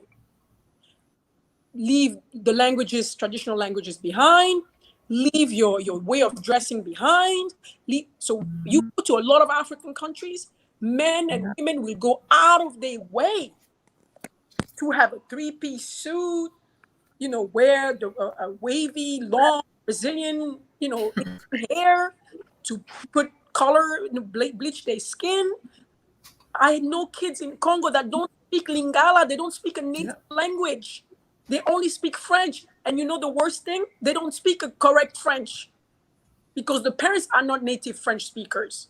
So they prefer to have children who speak no language who have mastery of no language rather than speak a correct African language, because it's better if you only speak French or English, if you dress like the European, if you behave like a European, if you eat like a European, if you entertain yourself like a European. So that policy of assimilation has started to happen once they decided to colonize the continent. So make no mistake, many people in Africa are completely brain dirtied. And we have a lot to do. We have, coming to the diaspora, you have a lot of work to do to voice the need to tell them how important it is to hold on to this culture. And this is something I learned on this side of the ocean. Because when I started to know the African families in the United States and other coming from Cuba or Jamaica or the Barbados, I started to realize that one of the things that kept their strength was because they held on to so much of the ancestral culture. That music, that food, that way of dancing, all this is not, those are not minute detail. It's just the same as water. In those drums, there is so much, and I'm not going to go into detail in that because you have to be initiated in some ways to understand the type of coding information that we have in our drumming. But this is what our ancestors did to preserve their psyche and not to lose, the sense of what it is to be a human being. So that's the things that I recovered. And when they were asking me, hey, where are you from? I was like, oh, I'm from Congo. Oh, yeah, you are from Congo? That's weird. How is it? And I realized I didn't really know much about Congo. I only knew about my neighborhood where I grew up, Kinshasa, the city life, modern city life. But I didn't know anything in depth about my tradition and my culture. My father did not teach me his native language, Chiluba, because he was ashamed that I would speak French with a Chiluba accent. So I speak Lingala because I grew up in Kinshasa, but I don't speak the Luba language. I'm learning it now. But my father would never spoke Lingala at home. My father only spoke French. So to recover our memory is a process that we do together. But the strongest vector is to make that desire happen is the children of the diaspora. Because you had to, you were, that was like almost like your secret weapon to keep your integrity, despite all the abuse that you went through. And you find common ground. And this is what is driving you today to say, enough is enough. We have to unite. Because you already have that in your genes. I was telling my sister yesterday about the fact that you are Africa United. Because in your blood, you have all these so-called tribes. You have found a way to make Africa a concept. Because before that, there's no such thing as an Africa. And Africa comes from the mind of people like Marcus Garvey. So who is Marcus Garvey? But the collection of all the experience of all the Africans that were deported and poured into him. So this is one of your role, your most important role and your most important obligation, because not only you are driven, but also you have access to the information. We don't have access to this information in Africa. A lot of these websites that you have, we don't have access to. We don't have access to internet readily available like you guys have. Because you know what? Internet is very expensive. And most of the time when you can afford internet access, you can only pay for WhatsApp and Facebook. So this is barely the only information we have. So most of you guys are educators before anything.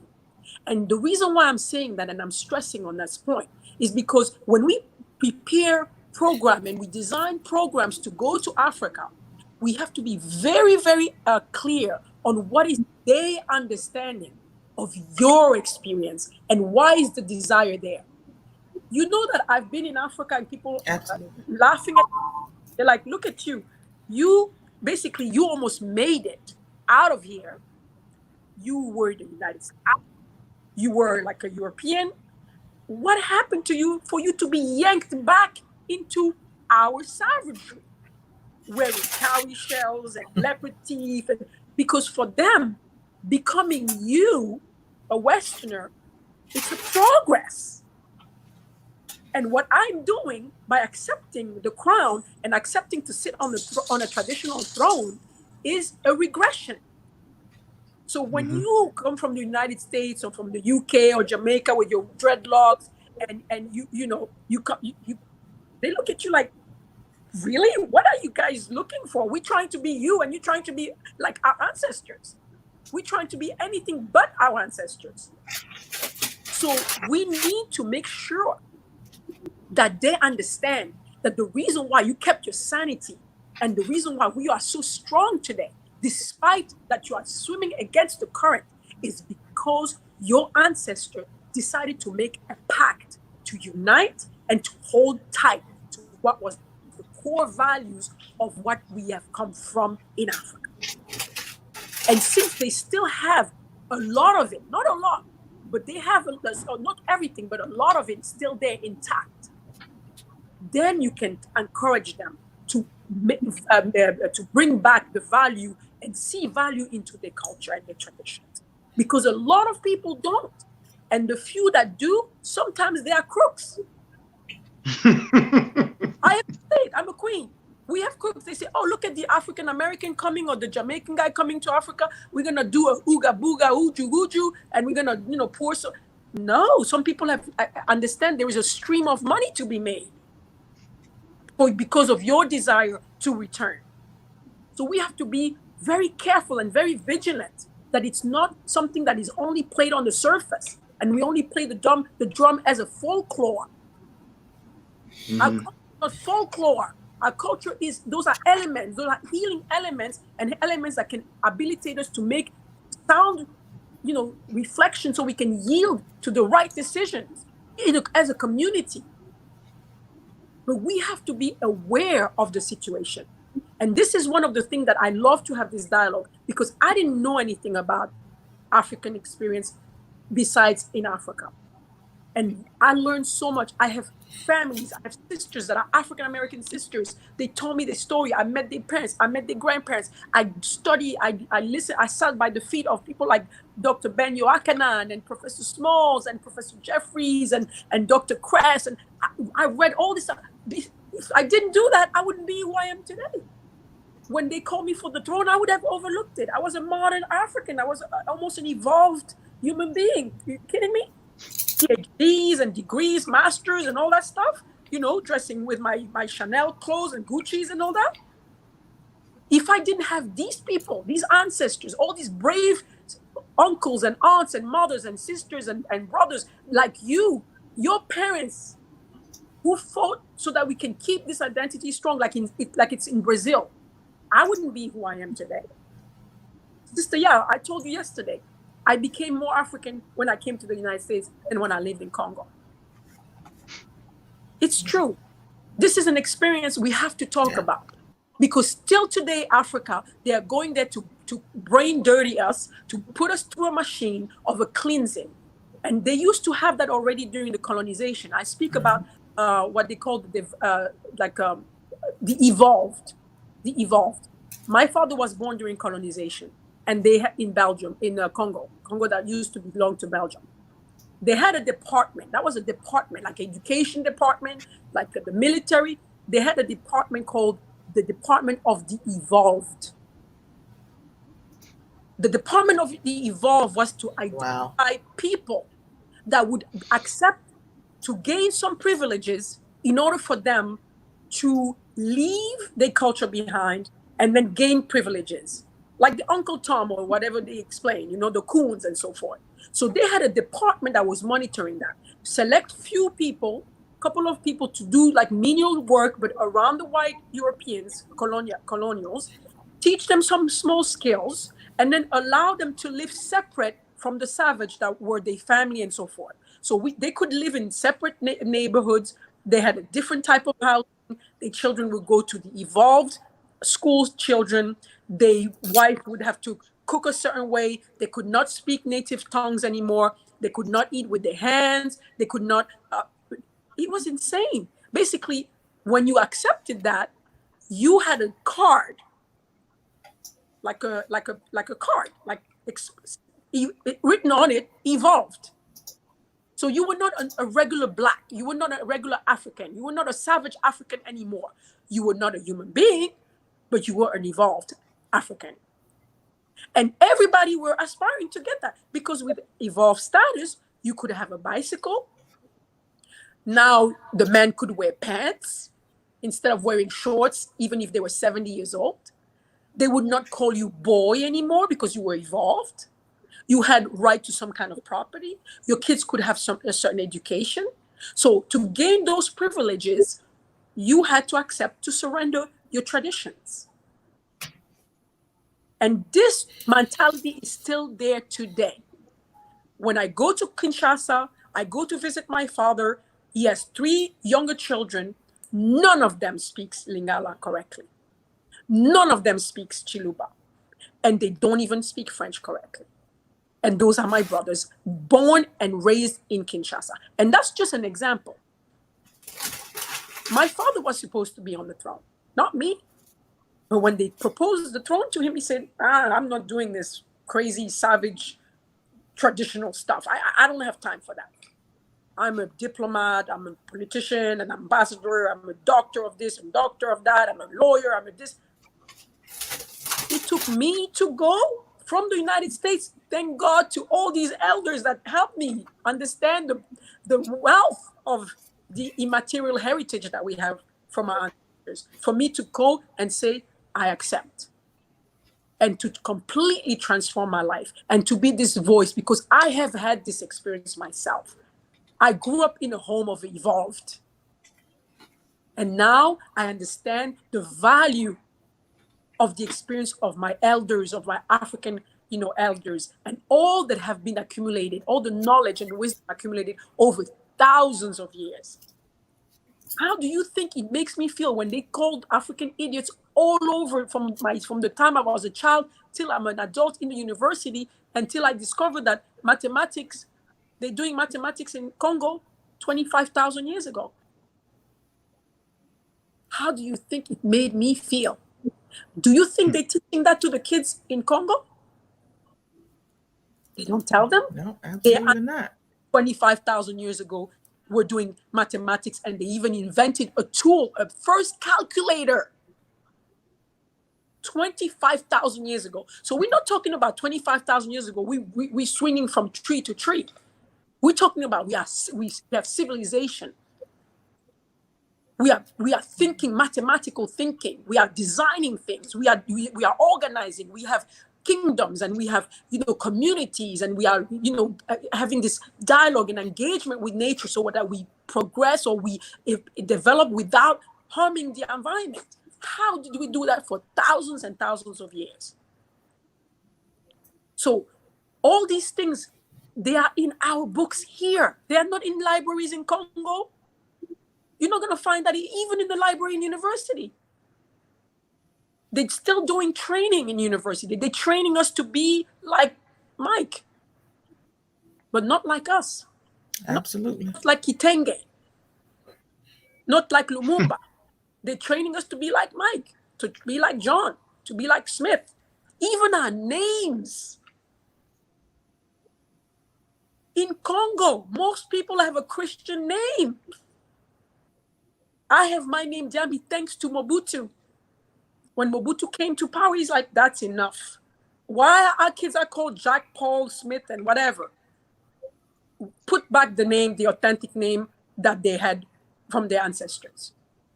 And people complained about it. He was a dictator because of that. I'm not giving him a blessing as saying that he was not a dictator, but he wasn't a dictator by himself there. That's another discussion. But one thing he did, he said, enough with this. We have to be proud of being who we are.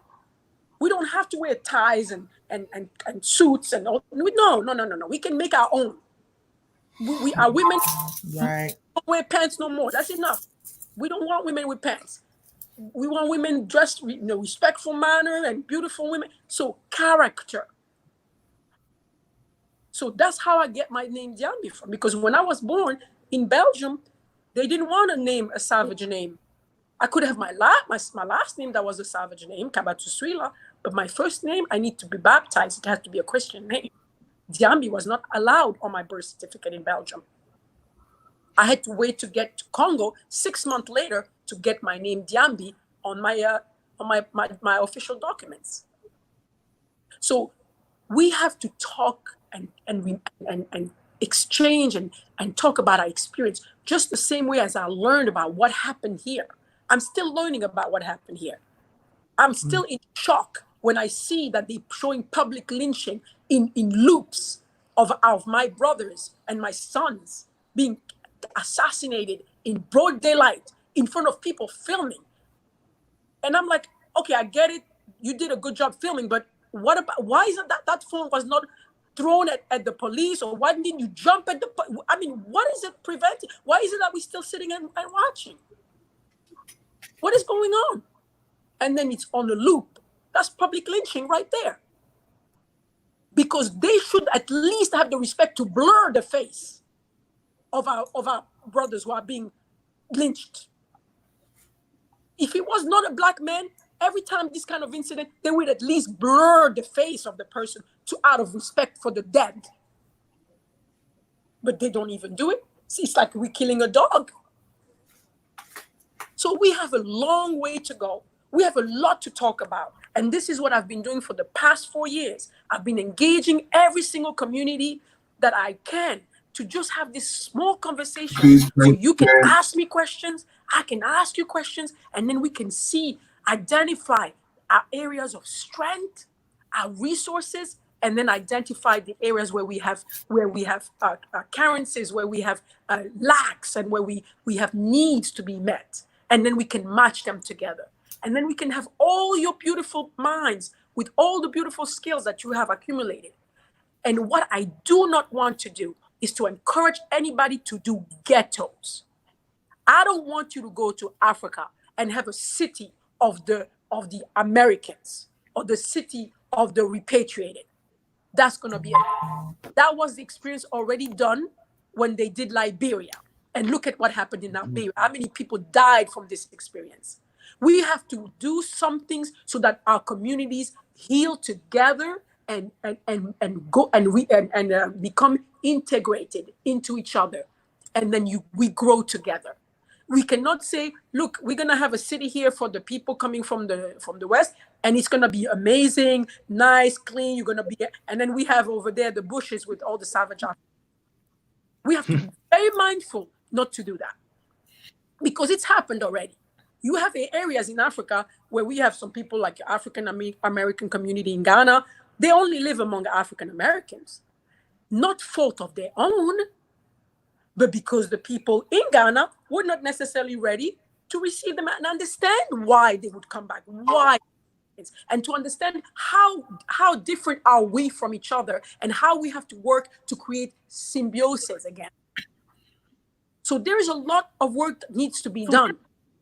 And I'm very honored when you bring me in this panel and you give me a few minutes, and I know I speak and because I know I have to go, but at least you can start reflecting on that. And everybody here know that you have my phone number. Any question, you can always call the Queen and say, Queen, Mama, tell me about this. What about that? What about this? We have to talk to each other. That's why I go to Brazil. That's why I go to Cuba. That's why I want to go to Haiti. That's why I want to go to Jamaica. That's why I want to go to, because the talking is not just the talking. The most important we did was the libation. When we are together and we do those rituals, we change the paradigm. Mm-hmm. So it's not, the talking is important, but beyond that, what is most important is the rituals that we do, the drum circles that we do, the libation that we do, the recitation, like the poetry, it's so important because this transcends the mind. The gatekeepers, the ones who have been trained to make us feel like we were not worth it, they are still there, and it's a daily fight. I don't care who you are. You can look as African as you want. We still living under a Western paradigm.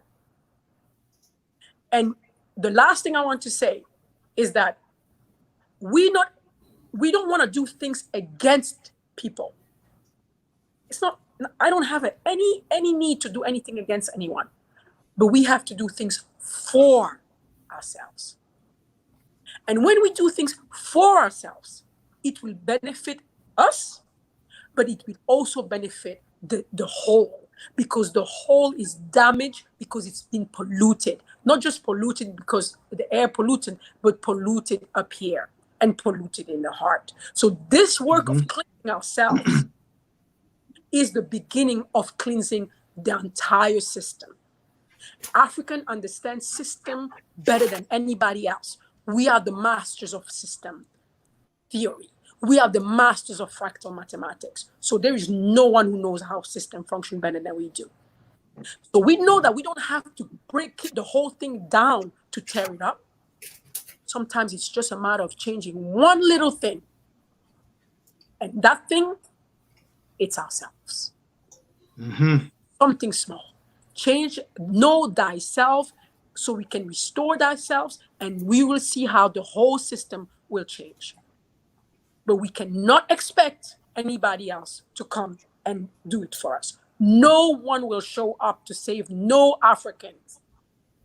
No one will show up. Nope. If they're not showing up for their own people, they will not show up for us. So it's not no hate there. It's all a lot of love out everywhere, but we gotta do for us first. And there we can be used for the entire Earth community. So this is what I wanted to share with you, my friends, today. Thank you. Ashe. Thank you, Queen. Ashe, ashe, ashe. Listen, that was powerful. I feel so blessed that the Queen's come down and touched the platform. She came in at the right time. That's the joke of it. Because we had talked about a few nuts and bolts, but we was just touching on the culture, and she just sealed it. She brought us home. So I can't thank her enough for that. Anybody out there in the chat room that's been listening, that's been feeling that, please show the smallest bit of like by hitting that like button for what you've heard today, because you've got a very complete package today. It's been beautiful. You know what I'm saying? It's like, woo, I like that. And that was off the cuff. Nobody knew that was going to happen. So again, let me just shout out Brother Terry. Always making them power moves in the back. You understand? That's what I like to see. You understand? That's how we come together. Bam. You understand? So yeah, that was beautiful. I don't know if Riggs has anything else that he wants to ask, particularly because we're hitting the 2-hour mark. So you know what? I know Today's a special day, and we created this platform today, especially for Sister Ya, to get her narrative and to get people to understand who she is and what she's about. So as I said, it's not about the time, but it's about us negotiating and tying the knots in the front and behind the scenes. So it's for us to ask and to have that dialogue, because Queen has given us that go ahead, and the power in that is for us to make sure that when we come away from this, we can able to reflect and able to make moves than just, platforms of just talking. So, as I go back to Sister Ya, in forms of where we were talking about all the organizations coming together, now we're going to talk about the event. Richie, you said you wanted to ask questions about the event itself before I go in. Well, the only thing I wanted to ask, because I heard you talking about what you was planning on doing. So I wanted to know, is this something that you've done before, or was this the first of its kind? And are there plans to obviously make it a continuous thing and on the same kind of level that you was talking initially? Well, this is the first time because the disruption of COVID-19 brought into play. So this was just us saying we're not going to let this moment go. We would just have to pivot and and use another platform rather than us coming together, because we can't even fly right now. But we had such a great reception and the people loved it. So we're going to have to do it again sometime. But to go, I was with Brother RJ for the first 8 hours, coming in and out, but I was there from the time he started until he finished, and then the second day I did the whole 8 hours. So it's exhausting. I'm going to tell you right now, people think that, it's something, but even he had to, the next day, he had a migraine headache. He had to rest. As soon as I got off, I had to go lay down. I mean, it takes a lot out of you people think it's easy to sit and talk, and do this for 8 hours straight, but it's not easy. But and your energy levels was up. Regroup, Let me just say that your energy levels was up. You wasn't even dropping. There was, every time you was on, you was ready and all right, next person. I commend you for that. I did see that. Thank you. And so, but yeah, we definitely will do it again, because we have to keep spreading the word. The people loved it so much. The word that's going around now is epic. That was epic, So we will definitely have to do it again and to do it for African Liberation Day was just something, in and of itself. So I'm very proud that we were able to do that. And another thing that a lot of people are commenting on is that how proud they are that we these organizations were able to come together, that they've never seen individual Black organizations come together around and come and go and cause like this. And a lot of people are saying that means so much to them, that we are showing our people that we need to work together, that we need to collaborate. It's not a competition. We're not in competition, because the goal for all of us is the freedom and liberation of our people. And so that one, we don't have to compete with each other for that. We work together for that. So 110%. In future references, where would you say you would like this to be? I've asked this question in that, where would you like to be in, say, 5 to 10 years time with this organization? In 5 to 10 years time, I would like to have those embassies in those countries, those state of the diaspora embassies. I would like to have moved 1 million families onto the continent of Africa and help them establish businesses. That's what I want to. That's what I want to see within 5 to 10 years. I want us to have accomplished this mission, and I believe it's fully possible, because, like our brother Dean said, we have the money. It's just a matter of people choosing where they want the money to go. But we have it. We have it.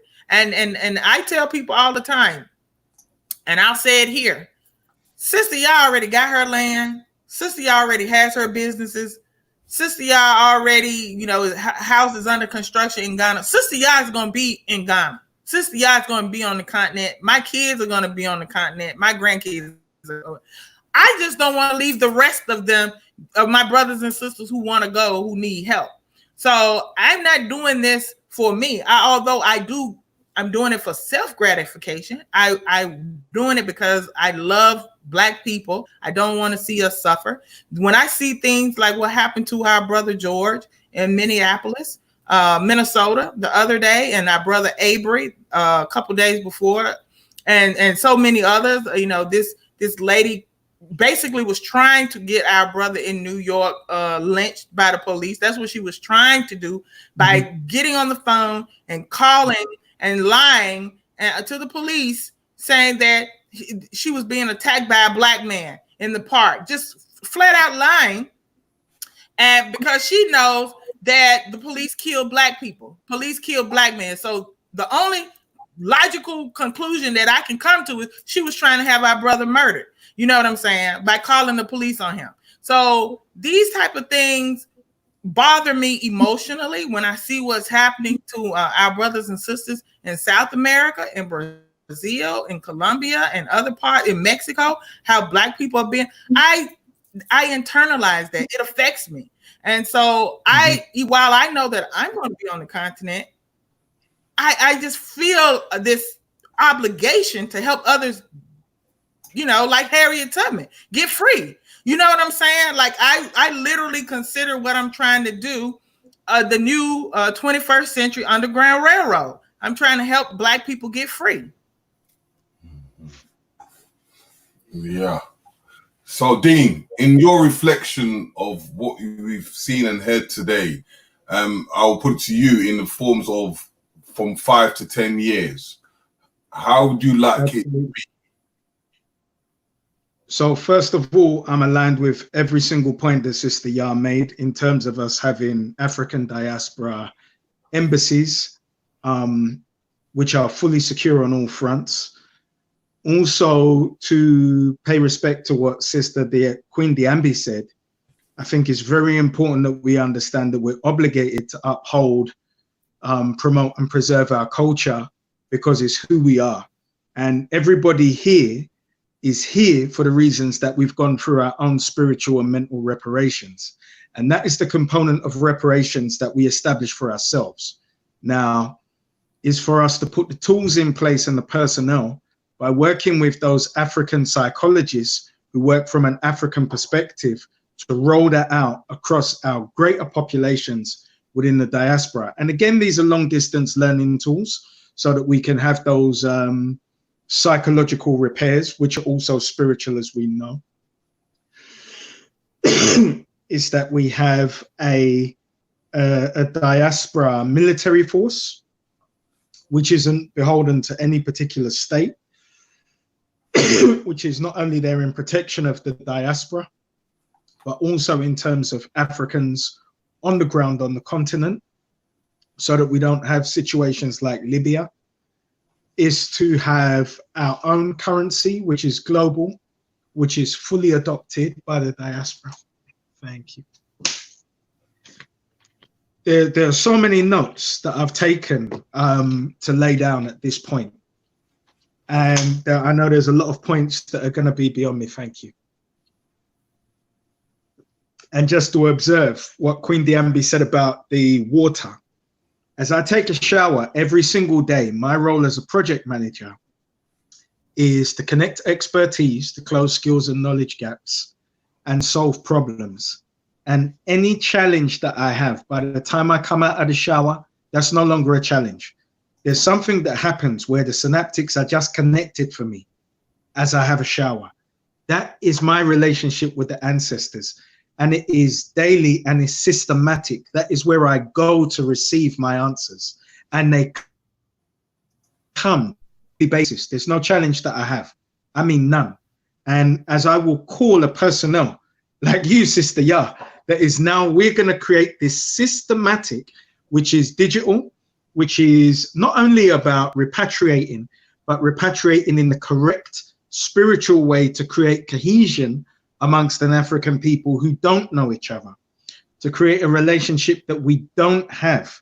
So there's no reason that me and you should be meeting other than through our MI6, my MI6, Richie and Terry, who introduce us to the world. But there's a reason that their role is so important that creates that cohesion amongst us, because then we go on to put the nuts and bolts together that as a Pan-African family are going to serve the entire African diaspora. And I will say this in closing. I'm neither a converter of man, woman, or child. I speak to the early adopters. And then it's my role to collaborate with the influencers, and it's for those influencers to bring the masses by demonstration. Not because we're talking, but because we've created and established that on the ground, which is functional. And in a 10-year plan, we want a free national health service in every single African country where we are. that benefits the entire population of that country. We want drop-in centers, which are for prevention, in working with people like Steve and Sally and the Marion Dina Foundation, in that we are building our immune systems before we are even getting sick. So in working with a matrix of delivery partners in every single area, is that we have international forums for media, so that somebody like Jay-Z would say, do you know what? For us to have Tidal Africa is even bigger than what we do with Tidal in the States, because we're serving an entertainment base of 1.5 billion. And what are we doing in America if half the planet is under 25 on the continent of Africa? Tidal Africa is a much more attractive commercial proposition. Now, based on adoption and subscription, what do you think is going to happen to your share options? So it's for a fully connected and integrated African diasporan solution base that goes across every single area of life. And it is us producing every single area of life that we consume. And that starts with blockchain and the African Diaspora Operating System. There it is. Okay, Sister Ya, as we're coming out of time, I would like you to give something to the public, to the family, for them to go home, do their little reflecting, do their little researching, how to find you, and everything else. If you like, I could pull up your website if you'd like me to. If you want to demonstrate through your website, or you can able to speak it if you want verbally. Yeah, it's pretty easy to remember. It's and you can pull it up if you like. It's sankofarepat.com, www.sankofarepat.com, sankofarepat.com. The button to there's a donate button if you want to donate specifically to Sankofa Repatriation Assistance Program, but the funds, whether you want to donate to Sankofa Repatriation Assistance Program or the Exodus Alliance, will, be used towards the same thing, which is getting our people home and providing those services that they need on the ground. There's also a button if you want to donate directly to the Exodus Alliance. There's a button there, although I ask you for now to use the PayPal option because Stripe is still doing their verification of our documents and bank and all that stuff. So that may be another day or two before they finish. But the people are absolutely been very receptive. I mean, the donations are coming in. That telethon really moved our people. Brother, you could tap that X, close out the pop-up there, because that's about the telethon. So I have to have them to remove that. So you can close out the pop-up there so that they can see the website. Okay. But yeah. And then, like I said, those are the flashed up there. Those are the members of the Alliance. If you tap on the Exodus Alliance tab page up at the top, it will take you to our announcement of the Alliance, and there's a hyperlink there that will take you to Made in Africa, where there's a whole write-up about the Exodus Alliance and the different organizations and what our roles will be and what we intend to do in terms of getting our people on the continent. So this is ongoing. You will be hearing a lot more of us. And like I said, I do believe we'll do more telethons in the future after we recuperate from this last 2 days. But definitely we will do some more. Particularly, once maybe we have Juneteenth for us in America. A lot of Africans in the diaspora may not know that June 19th is a African Liberation Day for us here in America, because this is after Emancipation Proclamation. a lot of Black people who were enslaved in America did not know that Lincoln had freed, and I say that with quotes, freed our people, and they were still, and of course the people in the South didn't tell them, so they still had them working, even though they were free.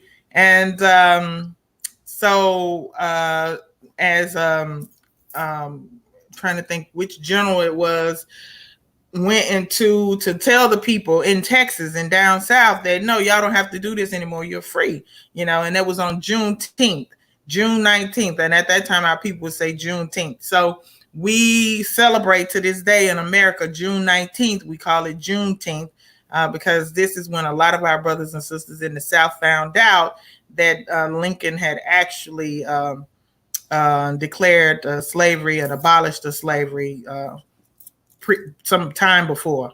So we may do something for Juneteenth. I'm not going to say it's going to be a whole 8 hours.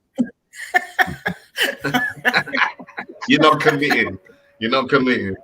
No, I'm not just coming up out for this one. I can't commit to a whole 8 hours, but we'll do something for Juneteenth. But this will be ongoing, brother, because until we, you know, reach our financial goals, you know, we have to continue to come to the people and give them updates on how much has been raised and so on and so forth. So we will, you know, keep pushing, keep forging ahead. And hopefully you'll bring us back and we'll be able to give an update and let people know how much has been raised sometime in the future.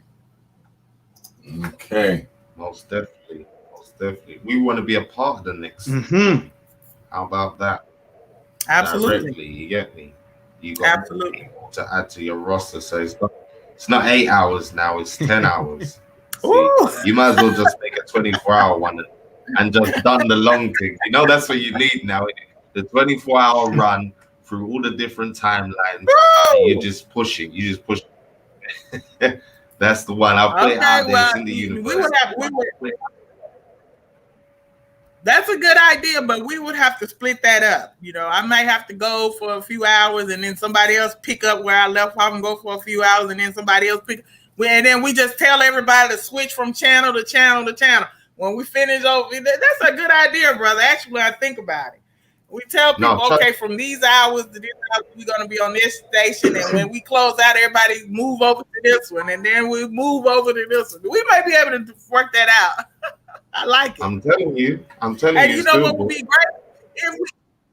If we moved it, you know, from different parts of the world, like have somebody in the Caribbean do it, and have our, you know, somebody in the UK do it, and have somebody here do it, and then, you know, have somebody in South America. That would be awesome. That's a good idea, actually. No, definitely, because you know, you had a whole range of people. You had the sister from Cartagena. You know, you got all the links in the places, so it's just about internet connection, the laptop, and that's it. You know what I'm saying? This is the beauty. This way we got to use these tools accordingly while they're here, you know, to bring this together. You know what I'm saying? And remember, Garvey, he brought together 7 million plus with no internet. So you know, we got to definitely use these tools and take that mindset. Yeah, but again, just from myself, I'm so blessed to have you come on the platform. You know, it's much appreciated. And to the public, if you didn't see the telethon, you can go back and see it. Sister, tell the people your YouTube channel name so they can find you as well. Sankofa Repatriation Assistance Program. It's all the same word all the way through. You know, I'm a great person is that sometimes we have to acknowledge people behind the scenes. And as I see going through your website, I see you have staff. And I just want you to just show people, the people that are behind you, that are helping you do the work, so that people acknowledge it's not just you on your own, that you have actually got a team behind you doing the work itself. Absolutely. In fact, you're not showing all of them. If you click show more, it'll drop down. Okay. And everybody is not even there, actually. But yeah, because I don't listen when you see these commercials, and we have a blog talk, Sankofa Repat blog talk. That the brother down in the bottom, Blue Dwayne, he's our media person. So when we put out press releases, and he runs our social media pages and all of that stuff, that's Brother Dwayne. And then we have Sister Karen there. She is the person over the sponsorship committee. So we have a sponsorship deck, but we were just about to start sending it out prior to COVID-19, and businesses started shutting down and stuff like that. But when I spoke with her, the committee is getting ready to rev back up and start sending out, to solicit donations from businesses and, from corporations and things like that. Brother Kofi Johnson, who manages the website itself and the content, and he makes some of the commercials when you see me post commercials and stuff like that. And then Sister Tasha, she is in charge. Well, she's over the committee that handles when we travel to book hotels and make the reservations and do all of that. But, right now, COVID-19, she's just waiting for us to get back up. So she was our liaison for that in terms of our city-to-city tour. And Sister Tina is the marketing director. And then Sister Rahima is the person over the cultural reintegration. This sister has been traveling to Africa for 20 plus years, and she's right now in Gambia. She's lived in Ghana. She's lived in Senegal. She's lived in Gambia. She speaks Wolof. She does a traditional African dance. So she's over the cultural reintegration department. And Sister Akima there, she basically is my protocol officer. So she makes sure all the rest, everybody is, all the committee heads report to her and everything that they're doing. Now, keep in mind, all these people are volunteering their time and efforts. These brothers and sisters don't get paid. Everybody is just volunteering. And then we got Sister Treve, who is the accountant, chief of accounting, and then Brother Arundel, he is chief of operations on the ground. He's another brother that's doing a lot himself on the continent of Africa. He's got a lot going on in terms of his own personal projects. He knows how to do everything. This guy I call him a savant when it comes to agriculture, when it comes to making anything. He knows how to make soap. He knows how to make rum. He knows how to make cheese. He knows how to do everything. I never met anybody like this before in my life. But so he's the one that when we get people on the ground who want to get into agriculture and other projects like that, then he knows how to, in the farming, poultry farming, and he's had snail farms in Ghana, all types of things. His brother, he knows how to do it all. So that's some of them. Everybody's picture's not up there, but yeah. Okay. So Dean, if you was the last, yes, sir. What would you want to say to the people out there? So you can find us at adpac.net. You go to the membership, sign up for an expression of interest. All we want is your details so that we can send you information. And you've heard it. You understand the program. You got a lot of information on the website. And what we're doing is connecting globally with the African diaspora to insert infrastructure, connect each other, and put systems in place. So that's adpac.net. Okay. And I just wanted to say to Sister Yah, this is how powerful the ancestors have brought us here, because we actually connected on Facebook on the African diaspora page, and I messaged you from there, and we said that we would connect, but here we are today. So that was about 4 weeks ago. Oh, okay. Really? Yeah. Which I got 3 profiles.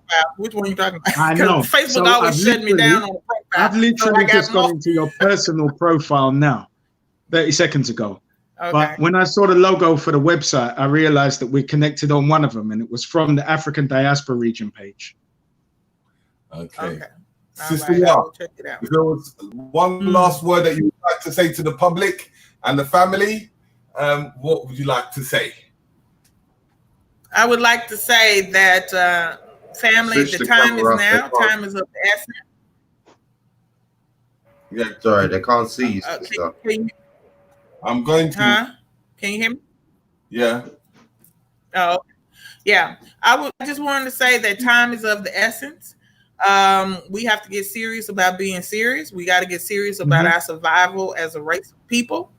And we are the alliance is open to working with anybody who is working towards liberation of African people. So I want you, if you have an organization, if you have something you want to contribute or offer to this movement, feel free to contact me or Brother RJ Mahdi. His last name is spelled Mahdi. On Facebook, he's Rashad Mahdi. And I'm Awoya Asantewa on Facebook, AWOYAA Asantewa. That's one of my profiles. Also on Facebook, my Facebook page is Sankofa Repatriation Assistance Program, so you can find me on there. We're on Twitter, we're on Instagram. The time is now. Please, I beseech you all to donate as little as $1 a month. Spread the word. Let everybody know that it's happening. We are taking up the mantle that Marcus Garvey left for us to get our people home. And we want and encourage you all to help us make it a reality. Brother Rich, in your bringing everything together and your reflection, your last words. Brother Rich. Yeah. Sorry. I've just been privileged that everybody's come and touched the platform today.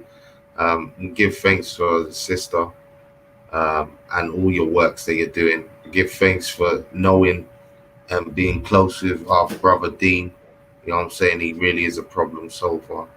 I give thanks for my partner in crime, Mr. Riggs. Yeah, because again, you have to understand what he's doing behind the scenes.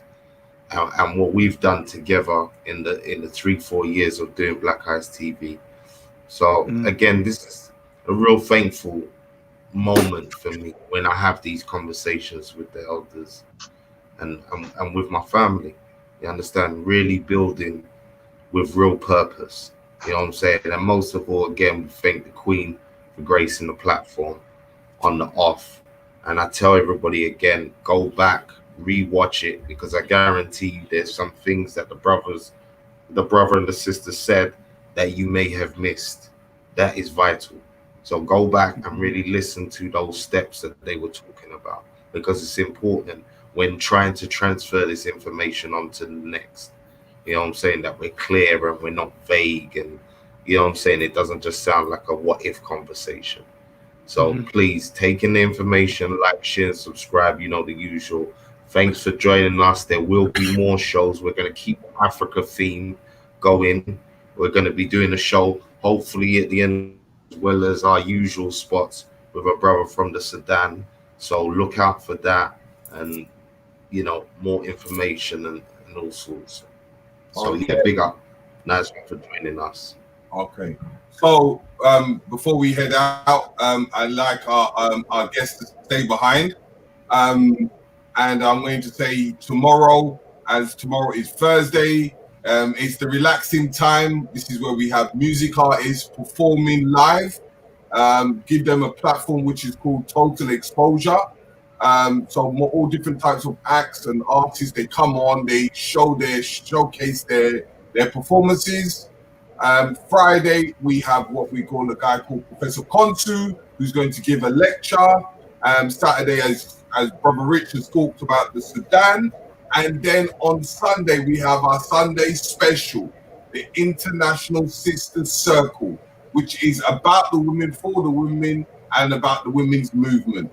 It's all about women. So if you're men, if you want to learn, you come on. But other than that, you butt out. Because it's about the women 100%. So in saying that, I hope you loved and got a good education, good information. Start to contribute, reflect. As I always say before we head out, spend black, believe in black, live black, see black, enjoy being black, and much more. Peace, love, and harmony. This is Terry Riggs, and